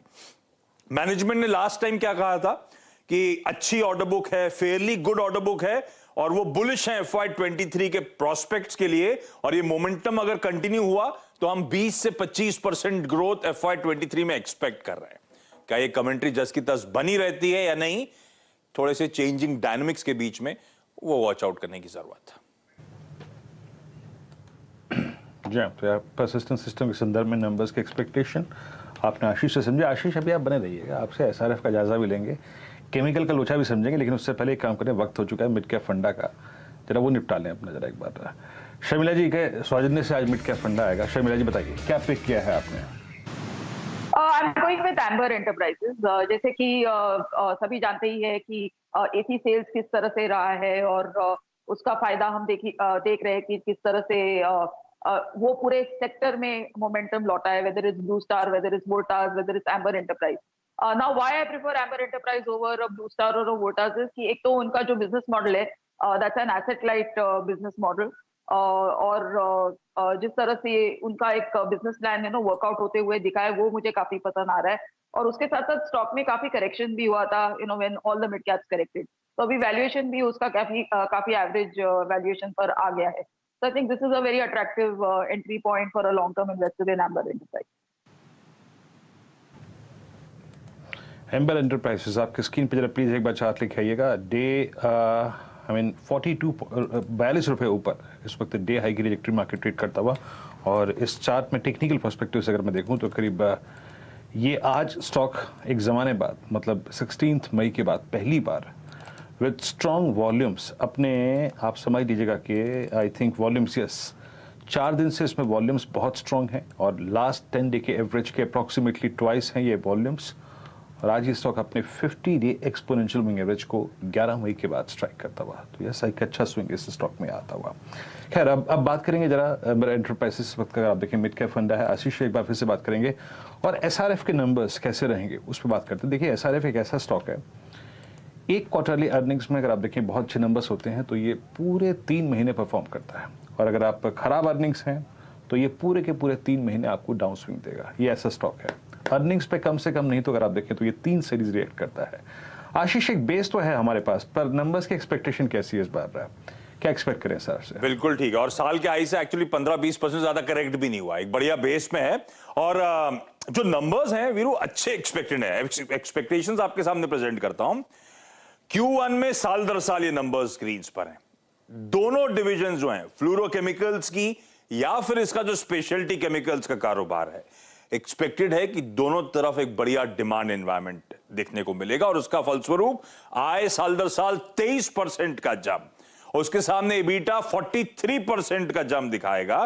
तो आय जब 33, मैंने 23 कह दिया शायद, 33% रेवेन्यूज, प्रॉफिट EBITDA में 43% का जंप, यानी कि मार्जिन्स एक्सपैंड होंगे और 190 बेसिस पॉइंट्स मार्जिन्स में इंप्रूवमेंट। और ये इंप्रूवमेंट के पीछे रीजन समझिए, प्राइसिंग, चाहे वो रेफ्रिजरेंट गैस बिजनेस हो या पैकेजिंग बिजनेस हो, इंप्रूवमेंट देखने को मिला।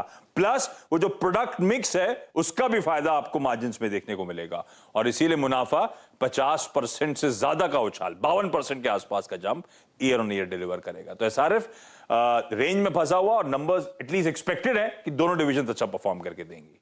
दोनों डिविजन्स में अच्छा परफॉर्मेंस और काफी तगड़े नतीजे आएंगे।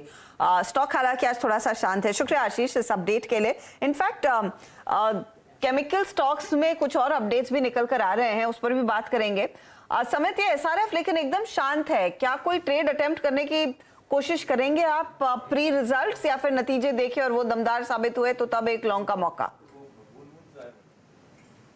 देखिए SRF में अगर बात करें तो लास्ट 10 से 12 ट्रेडिंग सेशन में ये स्टॉक ने एक वर्टिकल रैली दी है और अभी उसका जो एक क्लस्टर ऑफ रेजिस्टेंस है जहां पे मल्टीपल मूविंग एवरेजेस कोइंसाइड हो रहे हैं, 200 day average, 89 exponential moving average, वो लगभग इसी जोन के आसपास है, 2300 टू 2370। तो जब तक ये 2370 के लेवल ये सरपास नहीं करता है तो आपको next leg of the rally unfold होते हुए नहीं दिखेगी। करंट लेवल पे हम यहाँ पे कोई भी ये स्टॉक में ट्रेड नहीं लेंगे। इनफैक्ट अगर डिप आती है 2200 2180 वहां पे अपॉर्चुनिटी होगी, या फिर पहले अगर ये 2380 का लेवल ब्रेक करता है तो एक कंफर्मेशन के साथ ब्रेकआउट पे आप इसमें बाय ट्रेड ले सकते हो।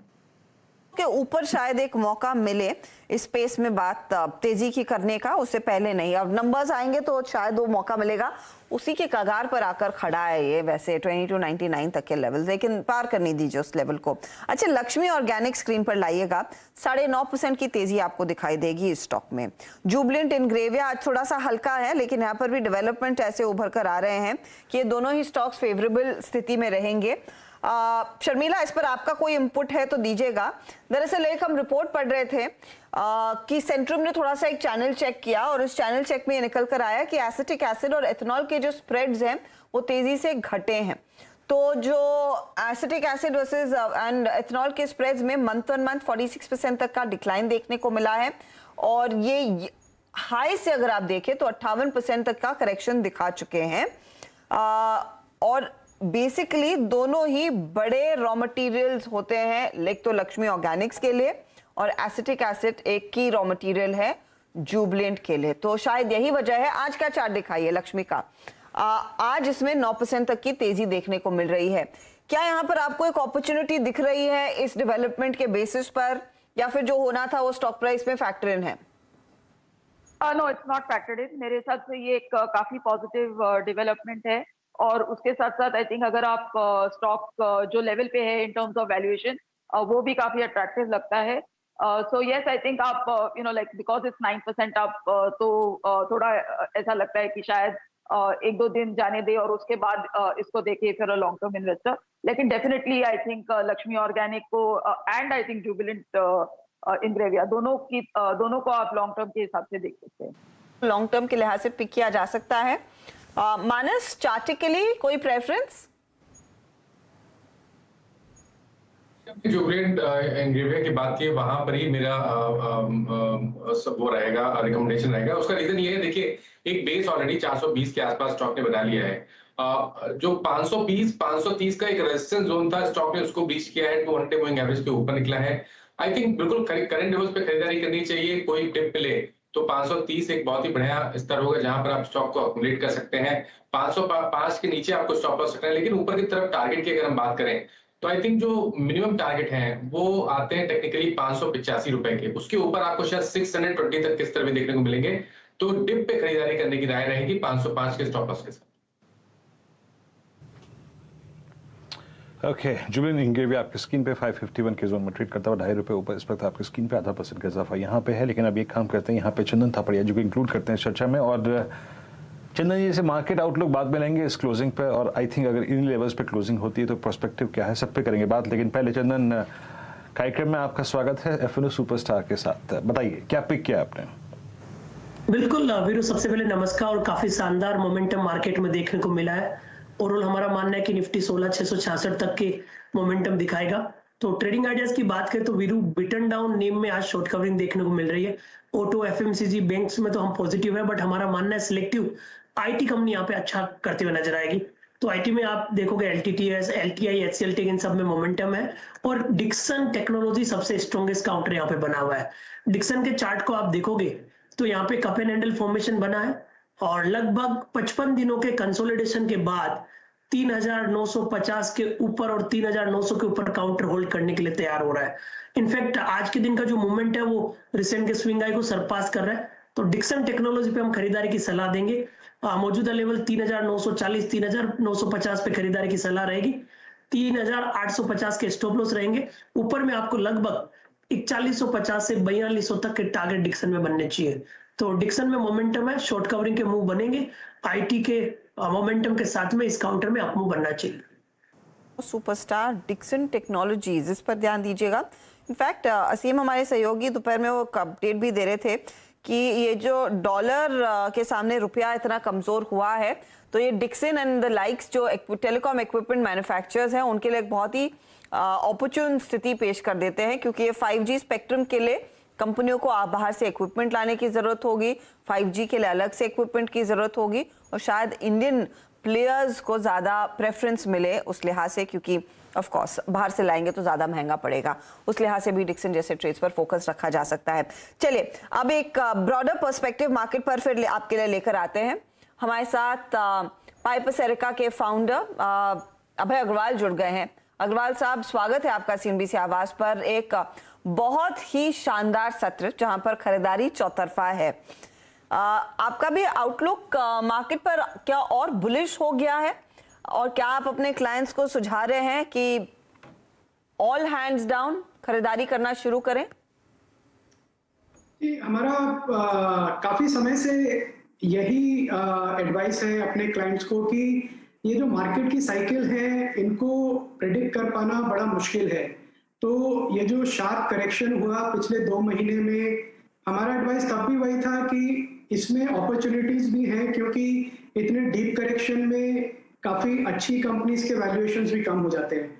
तो अभी भी मेरा यही एडवाइस है सबको कि अपना अंडर एलोकेट ना करें अपना पोर्टफोलियो इक्विटी में, ज्यादा कैश में ना चले जाएं, और इस मौके को यूज करें कि जो पोर्टफोलियो की क्वालिटी है उसको इंप्रूव कर सकें। क्योंकि हमने देखा करेक्शन में काफी कंपनीज थी, लीडिंग कंपनीज जो 40-45 टाइम के पी मल्टीपल पे चली गई थी, वो अब करेक्ट होके 27-28 टाइम के पी मल्टीपल पे आ गई हैं लार्ज कैप्स, और काफी मिड और स्मॉल कैप्स तो 14-15 टाइम के मल्टीपल पे आ गए हैं, और ये अच्छी ग्रोथ कंपनीज हैं। तो हमारा एडवाइस तब भी यही था और अभी भी यही था कि अपना रिसर्च करके पोर्टफोलियो में अच्छे स्टॉक्स ऐड करते रहे। ये एक अपॉर्चुनिटी है, इसको मिस ना करें। ओके, तो एक अपॉर्चुनिटी को मिस ना किया जाए, लेकिन ज्यादा रुझान यहाँ से आगे लीडरशिप के लिहाज से मिस्टर अग्रवाल किस सेक्टर से बनता दिखाई दे रहा है? क्योंकि अब तक हमने यही देखा है कि एक चर्न देखने को मिला है। पहले ऑटो था, फिर हमने देखा एफएमसीजी शेयरों, ये रीसेंट पास्ट की मैं बात कर रही हूँ, ऑटो फिर एफएमसीजी, फिर बीच में कुछ फार्मा काउंटर्स पिछले हफ्ते चले। अब फिर हम देख रहे हैं ऑयल एंड गैस, क्योंकि खबरें हैं तो वहां पर तेजी आना शुरू हो गई है।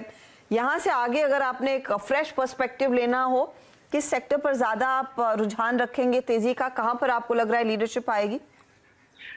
देखिए, इसमें कुछ सेक्टर्स की रिकवरी जैसे आपने कहा वो हुई, क्योंकि वो बहुत ज्यादा न्यूज की वजह से बीटन डाउन थे, तो थोड़ी करेक्शन, अपवर्ड करेक्शन है उनमें। और पर कुछ सेक्टर ऐसे हैं जो हमको लॉन्ग टर्म ग्रोथ अपॉर्चुनिटी देंगे। मुझे लगता है 2 व्हीलर सेगमेंट जो है इसमें अच्छी डिमांड आएगी, क्योंकि रूरल इनकम एमएसपी को देख लें तो डबल हो गई है पिछले 4 साल में।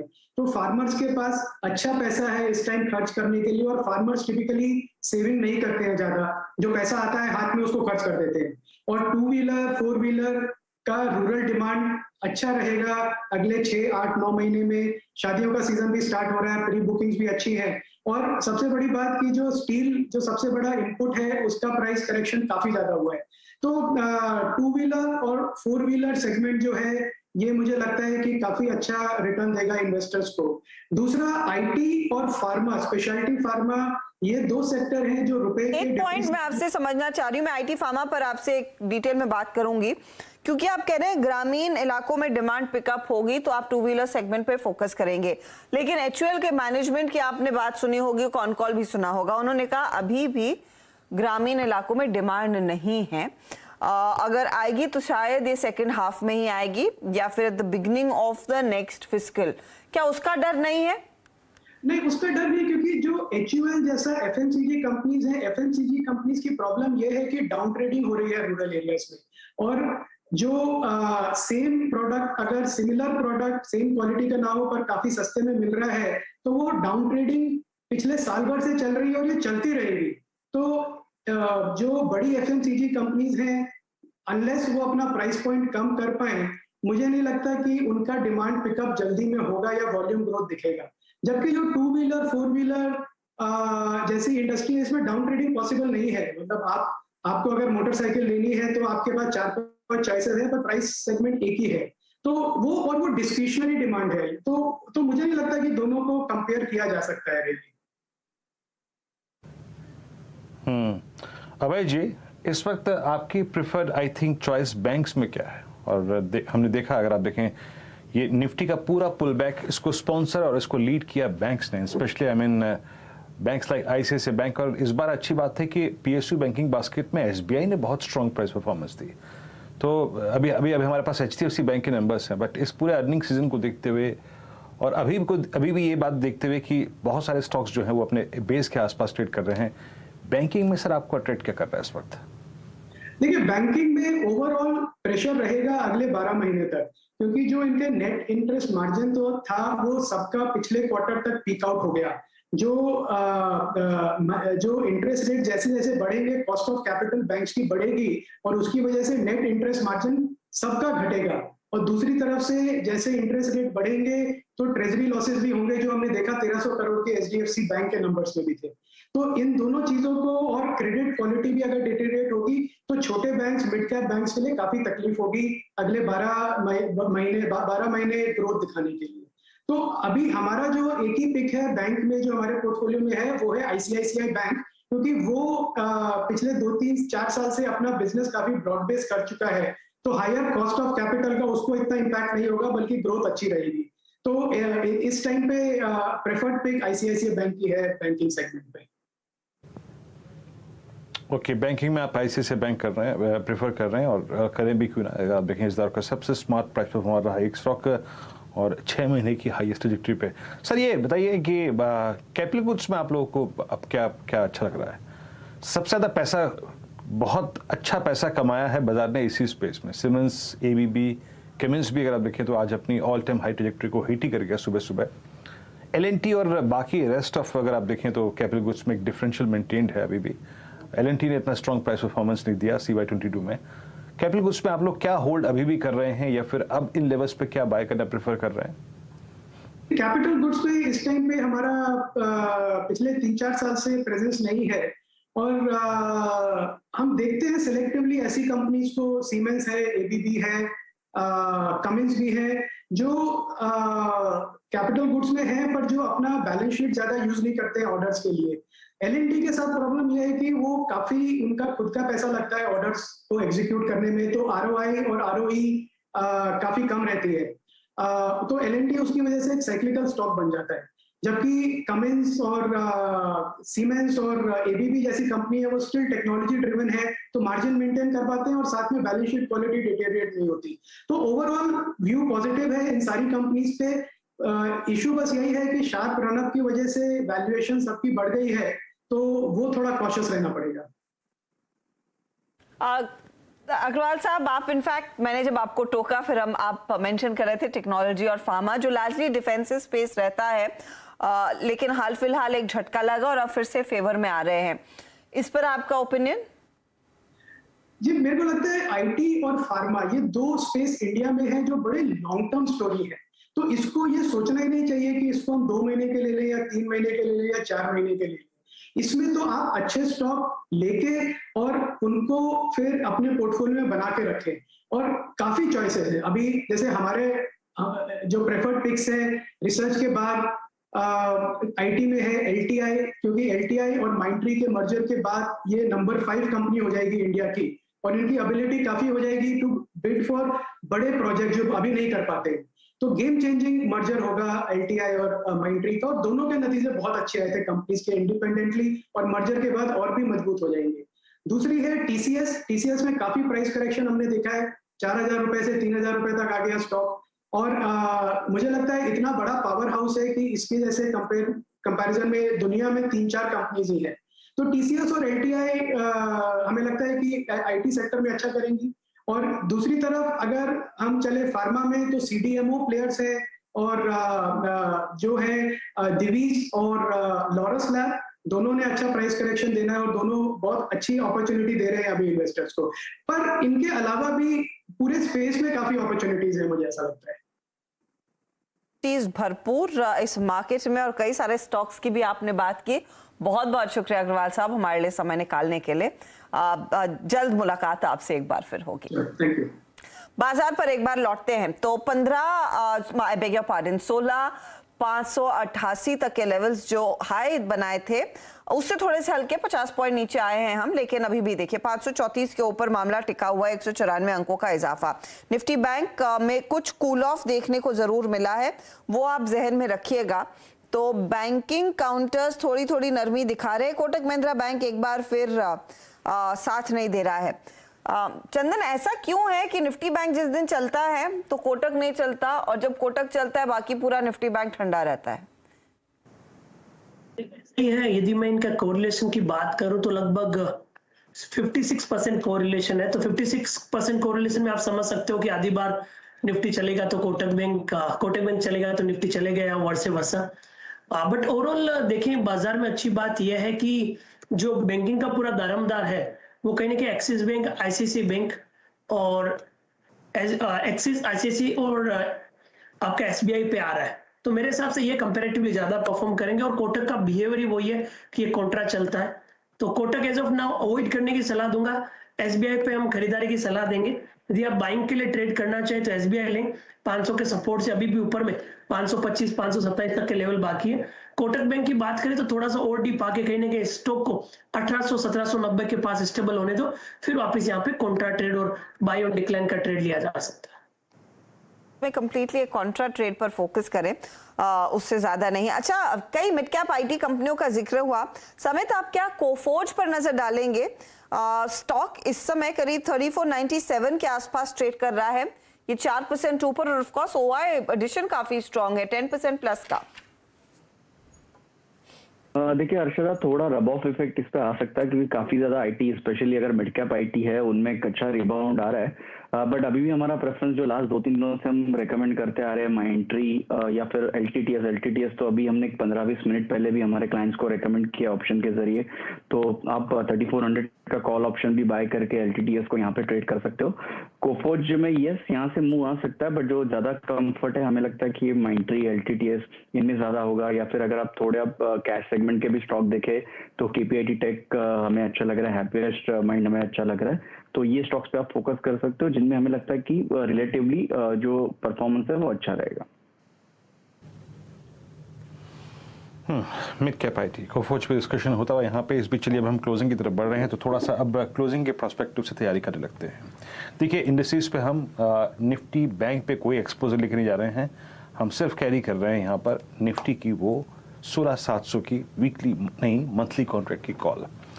अब मैं ट्रेड लूँ इससे पहले कि मोमेंटम कॉल्स बीटीएससी ट्रेड्स लूँ, एक बार आइए जो ग्लोबल एनवायरनमेंट है हमारे इर्द गिर्द उसको देखते हैं। Let's check Dow Jones futures और साथ ही साथ जनाब यूरोपियन मार्केट्स है वो लेके आइएगा।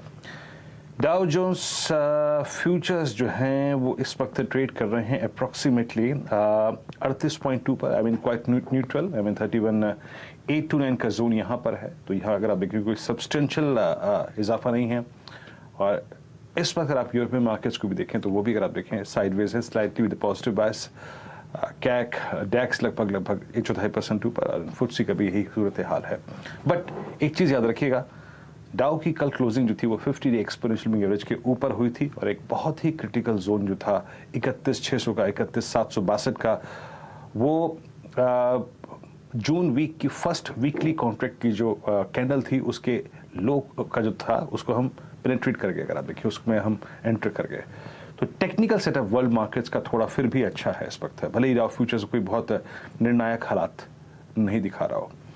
तो कॉल्स को कैरी करते हैं और अब एक काम करते हैं, मेहमानों से बात करते हैं। BTST, STBT या फिर जो मोमेंटम कॉल्स है वो क्या है उनकी, आइए समझते हैं। चंदन, आपसे शुरुआत करते हैं, क्या ट्रेड कैरी करेंगे आप कल के लिए? बिल्कुल, देखिए वीरू, मैं पूरा फोकस पिछले 15 मिनट से आईटी काउंटर्स में कर रहा हूँ। आईटी में हमने LTTS, LTTI, SCL टेक या डिक्सन की बात की। अब मेरा मानना है इन सब में पॉजिटिव मोमेंटम रहेगा। सो डिक्सन तो ऑलरेडी हम सजेस्ट कर चुके हैं, मैं अब LTTS पे फोकस करूंगा।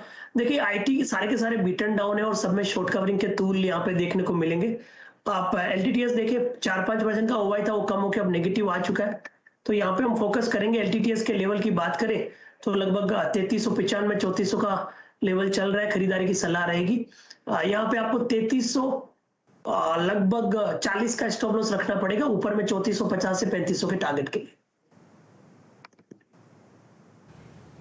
आपकी स्क्रीन पे आप L&T टेक्नोलॉजी सर्विस चंदन जी का एक कॉल होगा। मैं एक स्टॉक आपकी स्क्रीन पे लेके आऊंगा, लेकिन उससे पहले कॉल्स कंप्लीट कर लें। चंदन जी की कॉल हो गई यहाँ पर। समित, आपका रेट क्या होगा? देखिए इनफैक्ट सेम स्टॉक है, थोड़ा टाइम पहले भी हमने LTTS के जिक्र किया था। ऑप्शन के जरिए अगर हम ये ट्रेड करने की सलाह देंगे, जो हमने हमारे क्लाइंट्स को भी थोड़े लोअर लेवल्स पे रिकमेंड किया हुआ है, 3400 का कॉल ऑप्शन आप बाय कर सकते हो, जो अभी 90-88 के आसपास ट्रेड हो रहा है, जिसमें हमें लगता है कि 120 से लेके 128 के इसमें टारगेट्स रहेंगे। तो LTTS का 3400 का कॉल ऑप्शन बाय कीजिए और यहाँ पे अभी आपका स्टॉप लॉस लगभग 68 का होना चाहिए। तो 3400 का कॉल L&T टेक सर्विसेज पर। 3-4 जानकारों ने दरअसल स्टॉक की खूब बात कर ली है। आपको याद होगा मानस ने भी करीब 220 के आसपास L&T टेक सर्विसेज का 3350 का कॉल सुझाया था। जो नया ट्रेड आ रहा है वो दरअसल आया लगभग 3400 का। अब मानस ने जो ट्रेड सुझाया था 3350 वाली कॉल रखी है डायरेक्टर साहब, सॉरी मैं भी दोनों पर रेफरेंस कर रही हूँ, थोड़ा सा कंफ्यूजन हो सकता है। 3350 की कॉल हमने आपको दी थी 80 रुपए पर, अब आ गया भाव इसका 127 का। मानस ने वैसे कहा तो था 150-170 तक के लेवल्स भी देखने को मिलेंगे, लेकिन बहुत तगड़ी कमाई इस कॉल ने आपको करके दी है। मानस कैरी करना है इसे या आपको लग रहा है कुछ मुनाफा बांध लिया जाए? देखिए ट्रेंड में तो कोई भी प्रॉब्लम नहीं है, ट्रेंड तो अभी बहुत पॉजिटिव बना हुआ है, लेकिन क्योंकि strategy wise, trading strategy wise अगर देखें तो 80 रुपए का कॉल ऑप्शन अगर करीब आधे घंटे में 130 रुपए का हो जाए तो बेहतर तो यही रहेगा कि एक बार प्रॉफिट बुक कर ले, वो बेहतर स्ट्रेटजी रहेगी। तो करीब 50 रुपए का प्रॉफिट आपको मिल चुका है 80 रुपए के कॉल ऑप्शन में, तो यहाँ पर प्रॉफिट बुक करने की सलाह रहेगी 130-135 की रेंज में। 30-135 के रेंज में प्रॉफिट बुकिंग की तैयारी कर लीजिए। 129 तो आ ही गया। बहुत ही बढ़िया कॉल मानस ने आपको दिया था, ये दिया था आपको लगभग 2:20 के आसपास, और वहां से लेकर अब तक बहुत तगड़ा रिटर्न इसने आपको कमा कर दिया है। तो पैसा आपके हाथ में है, उसको तुरंत घर ले जाइए, मिस मत कीजिए इस अपॉर्चुनिटी को। मानस, फिर आप कल के लिए क्या ट्रेड कैरी करना चाहेंगे? नया कोई ट्रेड है? बिल्कुल, देखिए यहाँ पर मैं समझता हूँ कि एम्फेसिस पे अब ध्यान देना चाहिए। एम्फेसिस को चूज करने की टेक्निकल रीजन की बात करिए तो दो चीजें हैं। पहले तो एम्फेसिस ने अपने 20 डे मूविंग एवरेज को रीगेन कर लिया है, हायर टॉप्स हायर बॉटम्स का कंफर्मेशन दिया है। आज जब 20 डे मूविंग एवरेज ब्रेक हुए तो वहां पर ह्यूज वॉल्यूम देखने को मिले, तो मेरा समझना है कि यहाँ पर आपको एक मीनिंगफुल बाउंस बैक देखने को मिलेगा। 2210 के स्टॉप लॉस से यहाँ पर खरीदारी करनी है 2325 के टारगेट के लिए, और यहाँ पर आप ऑप्शन में भी ट्रेड ले सकते हैं। 2250 का कॉल ऑप्शन एम्फेसिस का ध्यान रखिए, वहां पर आप खरीदारी करिए। उसके भाव चल रहे हैं 62 रुपए के आसपास, तो एम्फेसिस का 2250 का कॉल ऑप्शन खरीदिए 60 रुपए 61 रुपए में। स्टॉप लॉस रखिए 39 रुपीज का, तो 20 रुपए का रिस्क है, लेकिन 100 रुपए तक के टारगेट आपको उसमें देखने को मिल सकते हैं। ओके, तो ये देखिए एम्फोसिस पर एक और ट्रेड आता हुआ। एम्फोसिस के नतीजे कल आने वाले हैं। 2250 के लिए एक अपॉर्चुनिटी, 62 पर खरीदना है ये पर्टिकुलर ट्रेड। ये है इस समय का BTST ट्रेड। तेजी में 2325 का टारगेट रहेगा और आप ऑप्शन में खरीद रहे हैं तो 2250 का कॉल लेकर चलें। असित, आपका ट्रेड? मेरे हिसाब से हम देख सकते हैं कोफर्ज को। आई थिंक कोफर्ज में थोड़ा मोमेंटम हमें दिख रहा है। मिड कैप आईटी में भी मोमेंटम है। ये 3500 के लेवल को ब्रेक कर रहा है, दैट इज लुकिंग गुड। सो 3470 का stop loss for a target of around may be 3580 3590 के लेवल तक। सो कोफर्ज परसिस्टेंट, जैसे बाकी लोगों ने भी बताया, Mindtree, these are all looking good. LTA LTTS, so ये आईटी स्पेस में मोमेंटम दिख रहा है 3590 तक के लेवल्स कोफर्ज में। अजीत, कुछ रह गया है क्या आईटी में? आपकी पसंद कुछ है तो वो भी बताइए, या फिर कुछ और अलग ढूंढा है तो more than happy to take that on board. So yes Harshada, देखिए मोमेंटम तो वही है, बट मुझे लगता है कि एक पॉज के बाद जहां पे मोमेंटम आ सकता है कल के सेशन में, वो है कोलगेट पामोलिव। आईटीसी और एचयूएल की हमने बात की। इस स्टॉक में कैचअप मूव अभी बाकी है। एक अच्छे मूव के बाद, स्विंग के बाद, पिछले 2 वीक से कंसोलिडेशन बैंड में ट्रेड कर रहा है 1450 से लेकर 1580, और अब अपर बैंड के ब्रेकआउट के ऑलमोस्ट एज पे है। तो पॉसिबिलिटी है कि यहाँ से आपको एक अच्छा मूव देखने को मिल सकता है करीब 1610 1620 तक के लेवल्स के लिए। तो यहाँ पे आप 1560 के स्टॉप लॉस के साथ कोलगेट पामोलिव को लॉन्ग करके जा सकते हैं।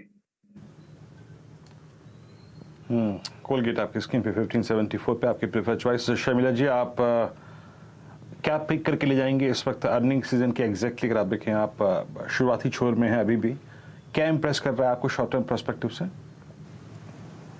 और आई थिंक काफी हमने मिड कैप स्टॉक्स की चर्चा की है। So there have been actually a number of stocks and a number of theme. जो थीम एक्चुअली मुझे अभी पसंद आ रही है वो एक तो केमिकल्स थीम है। थोड़ी देर पहले हम लक्ष्मी ऑर्गेनिक्स वगैरह की बात कर रहे थे, but I do like Deepak Nitrite for instance over there. Ami Organics करके एक स्टॉक है, वो भी मुझे काफी पसंद है। So I am waiting for the numbers for these stocks, और उसके बाद फर्दर बाइंग की सलाह रहेगी। बट केमिकल स्पेस में काफी स्टॉक्स पसंद है। मिड कैप आईटी की तो बात हो ही चुकी है। And I think from a sort of looking ahead kind of a perspective, मुझे कैपिटल गुड्स और सीमेंट एज सेक्टर्स भी काफी पसंद है। सो आज आई थिंक शायद सीमेंट का दिन नहीं है, तो शायद इसी में अपॉर्चुनिटी है। So that could be something that I could look at, but these are broadly the themes that I like at this point. Okay, चलिए। केमिकल में अगर देखिए कन्वेक्शन काफ़ी ज़्यादा है यहाँ पर इस वक्त शर्मिला जी का। खैर, हम क्लोजिंग की तरफ बढ़ रहे हैं और एक बार जरा देखते हैं FNO का सेटअप। डॉक्टर साहब, please market breadth in derivatives, यानी हमारा जो FNO मीटर है वो लेके आइए, पूरा का पूरा थोड़ा जायजा लेने की कोशिश करते हैं। और आज पूरे मार्केट में अक्रॉस द मार्केट अगर आप सेक्टरल रुझान देखें, आई मीन इस बाजार को बाइसेक्ट करें, जब आपका 2 इंडिया पे निफ्टी बंद हो रहा है तो हुआ क्या, किस सेक्टर ने पार्टिसिपेट किया, सबसे स्ट्रॉन्ग लॉन्ग बिल्डअप कहाँ पर है? देखिए, इसमें कोई राय नहीं कि आज इंडेक्स में शॉर्ट अच्छा स्क्यूज भी हुआ है और टॉप OI गेनर है टेक्नोलॉजी। इंडेक्स में अगर आप देखें तो आज शॉर्ट स्क्यूज हुआ है, एक सेकेंड स्क्रीन पर रखिएगा इसको। और मेटल्स में आज लॉन्ग बिल्डअप हुआ है अच्छा खासा, और साथ ही साथ अगर आप देखें तो इस वक्त फार्मा में कुछ और FMCG में शॉर्ट स्क्यूज हुआ, लॉन्ग बिल्डअप हुआ है। L&T technology services, persistent, Vedanta, emphasis, Firstsource, IT पूरा का पूरा लॉन्ग विटनेस कर रहा है। और याद रखिएगा, निफ्टी IT आज 20 डे एक्सपोनेंशियल मूविंग एवरेज के ऊपर बहुत स्ट्रॉन्ग क्लोजिंग देने की तैयारी करता हुआ, लॉन्ग 75। हालांकि अगर आप देखेंगे जो पूरी ब्रेथ है इन डेरिवेटिव्स वो थोड़ी सी कमजोर पड़ी है जाते जाते, इस पर कोई राय नहीं कि अगर आप देखिए कुछ प्रॉफिट्स क्लोजिंग के वक्त कैश में कन्वर्ट किए गए हैं। शॉर्ट स्क्यूज 34 में, शॉर्ट बिल्डअप याद रखिएगा, शॉर्ट बिल्डअप भी हुआ है आखिरी में जाते जाते, यानी एक समय 12 बजे के आसपास, सुबह 10 बजे के आसपास ये शॉर्ट्स का आंकड़ा बेहद कम था, but it's now 60, long unwinding 26। Short covering कहाँ पे? Jubilant foods, HCL technologies, Reliance, TCS, AU small finance bank. AU small finance bank का जिक्र कर ही रहा था। बाकी रिलायंस में अगर आप देखें जो 2 दिन से 3 दिन से, या इनफैक्ट पूरे जुलाई में जो शॉर्ट राइड हो रहे थे वो आज कटे। शॉर्ट बिल्डअप ICICI लोमबार्ड में, यहाँ पे एक सेल कॉल भी थी असित की, HPCL, हेवल्स, टूरेंट पावर और बंधन बैंक। और लॉन्ग अनवाइंडिंग आज पॉलीकैप, मिड कैप बैंकिंग में कैनरा बैंक में, फेडरल बैंक में, जो कि बहुत स्ट्रॉन्ग मूव देखे गया। और एस्कॉर्ट्स में कल के बहुत स्ट्रॉन्ग लॉन्ग कटे आज। और चोला इन्वेस्ट, ये भी कुछ काउंटर्स थे जो कि आज काफ़ी सब्सटेंशियल लॉन्ग अपने साथ नहीं लेके जा रहे हैं कल के सेशन के लिए। मैं फिर लौटूंगा अपनी शीट पे। टेक्नोलॉजी टॉप आई गेनर, थोड़ा सा एक्सप्लेन कर देता हूँ आपको यहाँ पर। FSL और कोफोर्ज टॉप ओआई गेनर्स और परसिस्टेंट अगर आप देखें थर्ड टॉप ओआई गेनर। लेकिन कुछ ऐसा था क्या जो कि अब तक हमने इस कार्यक्रम में डिस्कस नहीं किया, बट ओआई की शीट में काफ़ी इम्प्रेस कर रहा है? यस है, और वो है सन टीवी। जरा प्लीज़ स्क्रीन पे एक बार चार्ट लेके आइएगा। एक बार अजीत इस स्ट्रक्चर को देखिएगा। और सन टीवी क्लोजिंग बहुत अच्छी खासी है, वॉल्यूम्स काफ़ी अच्छा खासा है, 424 पे क्लोज हो रहा है, बट चाहती के लिए अगर आप देखें वो शायद करिश्मा नहीं कर पाया। आपका व्यू क्या है? ये ओआई एडिशंस या फिर कोई भी पुल बैक शॉर्टिंग की अपॉर्चुनिटी होगी, या फिर वाकई कोई मीनिंगफुल पॉइंट है इसको पिक करने का?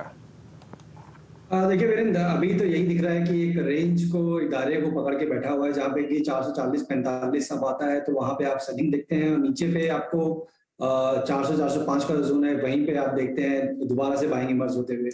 तो अभी तो ये है कि ये रेंज इंटैक्ट रहने वाली है, और क्योंकि ऑलमोस्ट अपर बैंड के पास आया था, तो शायद ये ओआई कर रहा है, यही इंडिकेट कर रहा होगा कि प्रॉफिट टेकिंग दोबारा से आई है, जो और उसको एक्सटेंड करते हुए शायद दिख रहा है कि शायद नीचे के लोअर बैंड दोबारा रीटेस्ट करेंगे। तो अभी फ्रेश लॉन्ग्स तो नहीं, बट हाँ अगर 405-400 का जोन दोबारा मिलता है तो वहां भी आप लॉन्ग देख सकते हैं 390 के स्टॉक के साथ। देखिए इसमें प्राइस मूवमेंट बहुत नहीं है, बट ओआई एडिशन काफ़ी सिग्निफिकेंट है। अच्छा, एक स्टॉक और जिसका जिक्र करना चाहिए जो कि 2-3 दिन से रेस्ट मोड में है, लेकिन रेस्ट जो है वो बहुत ही हाई ट्रेजेक्टरी पे हो रहा है और बहुत ही लिमिटेड डाउनसाइड के साथ, और वो है यूबीएल। यूबीएल आप समझ लीजिएगा कि जनाब जून सीरीज का अब तक का सबसे स्मार्ट प्राइस परफॉर्मर है, जो कि लगभग 1430 से लेकर 1655 तक का स्विंग दे चुका है। मानस किसी भी सर्कमस्टेंसेस में अगर ये कल चलना शुरू करे, परसों चलना शुरू करे और 1660 की रेंज को स्ट्राइक करे, इसका मतलब ये है कि ये पूरा नवंबर 2021 से लेकर अब तक का जोन काटने की कोशिश कर रहा है। आप कैसे चेज करेंगे इस स्टॉक को? देखिए मैं तो समझता हूँ कि यहाँ पर ट्रेंड अभी भी काफी पॉजिटिव बना हुआ है। 4 दिनों से हम कंसोलिडेशन देख रहे हैं, लेकिन स्टॉक के अंडरटोन की बात करें तो वो तो काफी बुलिश बना हुआ है। वीकली चार्ट पे ऑलरेडी हमने 2 हफ्ते पहले ब्रेकआउट देखा, और मेरा समझना ये है कि शायद 1700 रुपए 1710 तक के स्तर आपको जल्द देखने को मिल सकते हैं। तो बिल्कुल अपनी पोजीशन में बने रहिए। आई थिंक स्टॉप लॉस को रिवाइज करके 1630 कर लें और अपनी पोजीशन में बने रहें यूबीएल में। यूबीएल में अपनी पोजीशंस पे इंटैक्ट रहे। देखिए बहुत अच्छा चार्ट है, बहुत ही अगर आप देखें इंप्रेसिव चार्ट है, और बस ये बात है कि थोड़ा सा ये रेस्ट ले रहा है, अदरवाइज कुछ नहीं। आज सुबह हमारी डाबर पे बात हुई थी जनाब, और मेरे ख्याल से एफएमसीजी स्टॉक्स में पहला वो स्टॉक था जिस पे डाबर पे हमने बात भी की थी, और डाबर भी आज एफएमसीजी स्पेस में एक सब्सटेंशियल ओआई अपने साथ कैरी कर रहा है, और ये इस दौर की हाईएस्ट क्लोजिंग है। और इसको चैलेंज करने के लिए अब वो 2 कैंडल्स हैं जो कि अपीयर होती हैं 28 और 29 अप्रैल की। आपकी राय इस पर क्या होगी समित? It's 558 close above 200-day exponential moving average और एक typical flag पे float करता हुआ stock. Any short-term targets for Dabur? देखिए यहाँ पे आज उसने यस ट्रेवर्स किया है उसका 200 day simple moving average, but एक फॉलोअप कल रहेगा। कल जैसे ये 560 के ऊपर ट्रेड होना स्टार्ट करता है, आपको फिर नेक्स्ट जो उसका जंक्शन है वो लगभग 575-576 के जोन में होगा। तो हमारे ख्याल से एक दिन का एक फॉलोअप हम देखेंगे डाबर में, और जैसे ही 560 का लेवल ये ब्रेक करता है फिर आप 576 के एक टारगेट के लिए इसको ट्रेड किया जा सकता है, और तभी फिर आपका स्टॉप लॉस लगभग 552 का होगा। में एक अच्छी अपॉर्चुनिटी आपको दिखाई दे रही है, तेजी की पोजीशन लेकर चले। इस बीच केयर आपके सामने लेकर आएंगे वो स्टॉक। बायबैक का डिटेल आ चुका है, और बायबैक दरअसल होगा 515 रुपए प्रति शेयर पर। अब मैं देखूं तो ये 464 के आसपास था, तो नियरली 10-12% के प्रीमियम पर दरअसल बायबैक का प्राइस आया है। करंट मार्केट प्राइस के हिसाब से देखें, टेंडर ऑफर रूट से दरअसल ये बायबैक कंपनी करेगी। तो ये भी एक अपडेट आपकी स्क्रीन पर आता हुआ। शर्मिला, क्या करना है? केयर प्राइस तो अच्छा लग रहा है, लेकिन टेंडर बायबैक है। अब प्रोमोटर्स का क्या इसमें पार्टिसिपेशन को लेकर प्लान है, ये आइडिया नहीं है अब तक। So that's the thing, I think कि स्टॉक बाकी ठीक लग रहा है, लेकिन जैसे कि आपने कहा कि अगर आप बायबैक की न्यूज पे ले रहे हैं तो that never really works with this tender buyback. वो मार्केट को कुछ खास पसंद नहीं आता। पर अगर आप बाकी अगर वैल्यूएशन और जो परफॉर्मेंस है स्टॉक का देखें तो वो काफी ठीक ठाक है। किसी के पास है उनको टेंडर करना चाहिए प्राइस को लेकर। अच्छा, नई खरीदारी तो ना चेज करे, इसमें आपके बयान में तो ये मुझे समझ में आ गया। किसी के पास है तो उनको क्या चांस लेना चाहिए? They should continue to hold the stock. Okay, तो ये फिलहाल आपके लिए केयर का अपडेट। 471 के आसपास है स्टॉक, 515 के लेवल्स पर वो बायबैक कंपनी करने वाली 120 करोड़ का खर्चा करने को तैयार है, लेकिन याद रखिएगा टेंडर रूट से ये बायबैक होगा। चलिए फटाफट आखिरी 6 मिनटों में आपकी स्क्रीन पर लेकर आते हैं विदेशी मार्केट का हाल भी, तो एक अंदाजा लगेगा कि जो हमारी तेजी है उसके सामने दूसरे लोगों की स्थिति क्या बनती हुई दिखाई दे रही है। हालांकि ये याद ध्यान रखिए कि 16,588 का जो हमारा हाई था उसकी तुलना में हम 16,510 के आसपास जाकर टिकने की तैयारी कर रहे हैं। तो हल्का हुआ है बाजार, लेकिन तेजी का ट्रेंड कायम है। तो डाउ फ्यूचर्स सबसे पहले, डाउ फ्यूचर्स माइल्ड गेन्स दिखा रहे, 44 पॉइंट्स तक का इजाफा, ये आपके सामने है स्थिति। नैस्डैक फ्यूचर्स भी करीब 8-9 पॉइंट ऊपर है। जो बाकी यूरोपीय मार्केट्स का हाल है वो भी शांत है, ज्यादा कुछ एक्साइटिंग वहां पर नहीं हो रहा है। यूरोप की तस्वीर लेकर आइए प्लीज। जर्मनी का मार्केट करीब 57 पॉइंट ऊपर, फुट्सी यानी कि यूके के मार्केट में 17 पॉइंट की ही तेजी देखने को मिल रही है।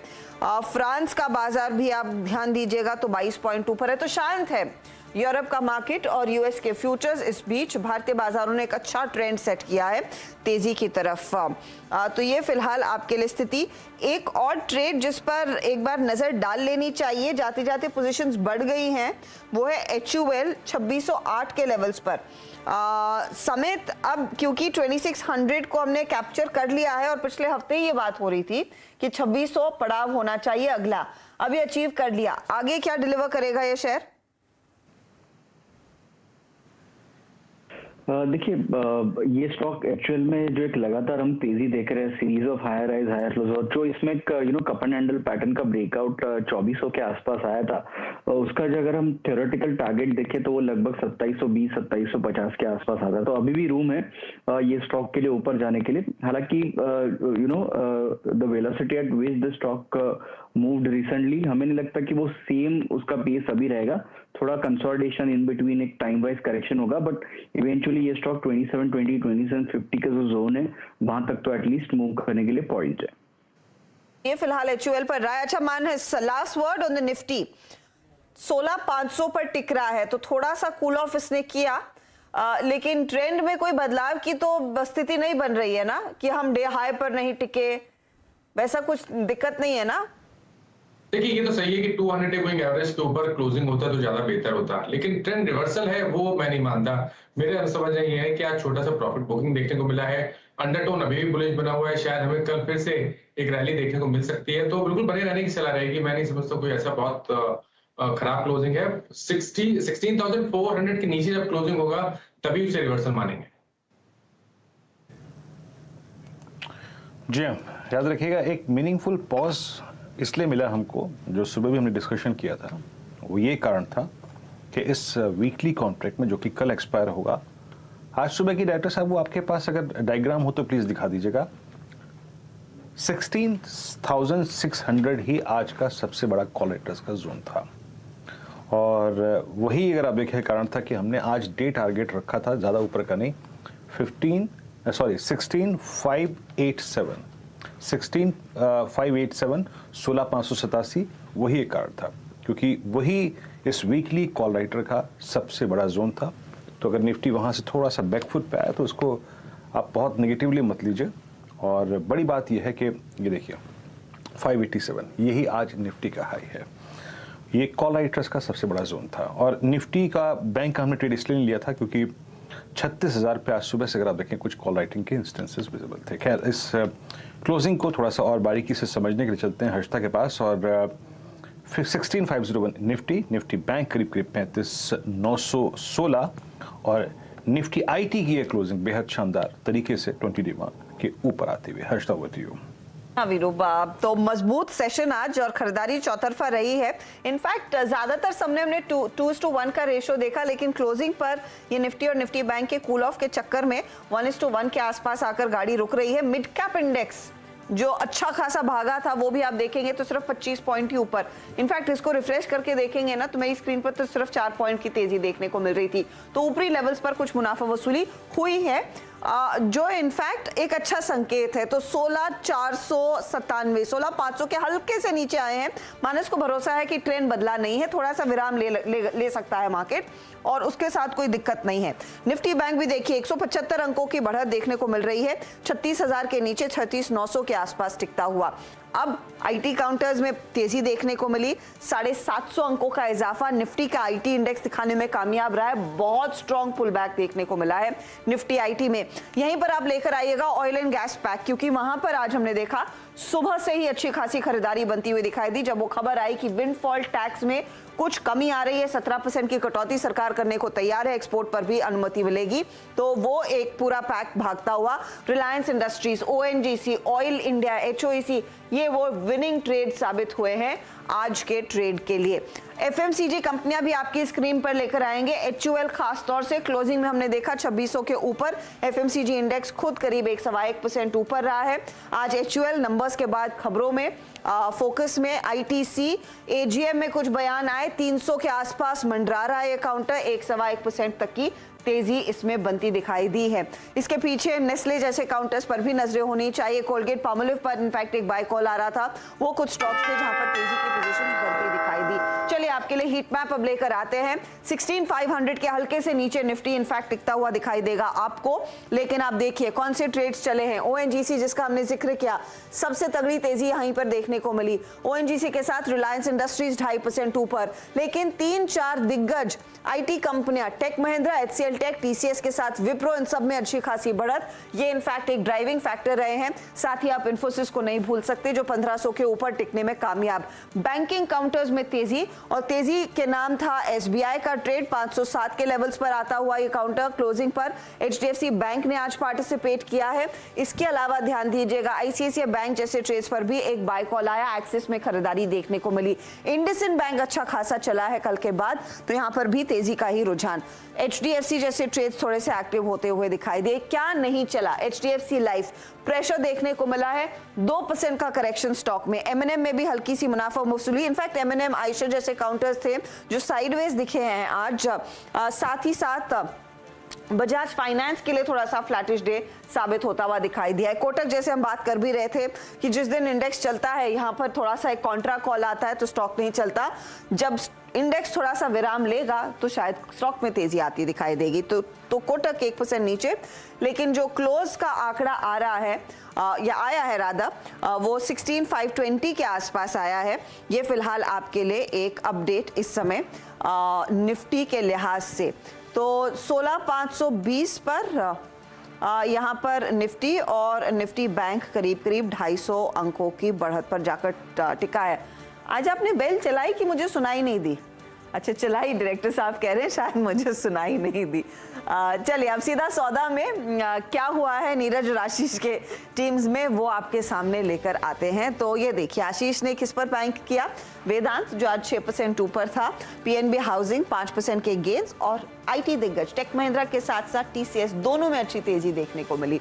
दूसरी तरफ आप देखिएगा नीरज की टीम है, और नीरज के टीम में सभी ऑयल काउंटर्स, चेन्नई पेट्रो 8% ऊपर, ऑयल इंडिया 5.5% ऊपर, एमआरपीएल 5% भागा, तो ओएनजीसी में करीब 4% तक की तेजी देखने को मिली।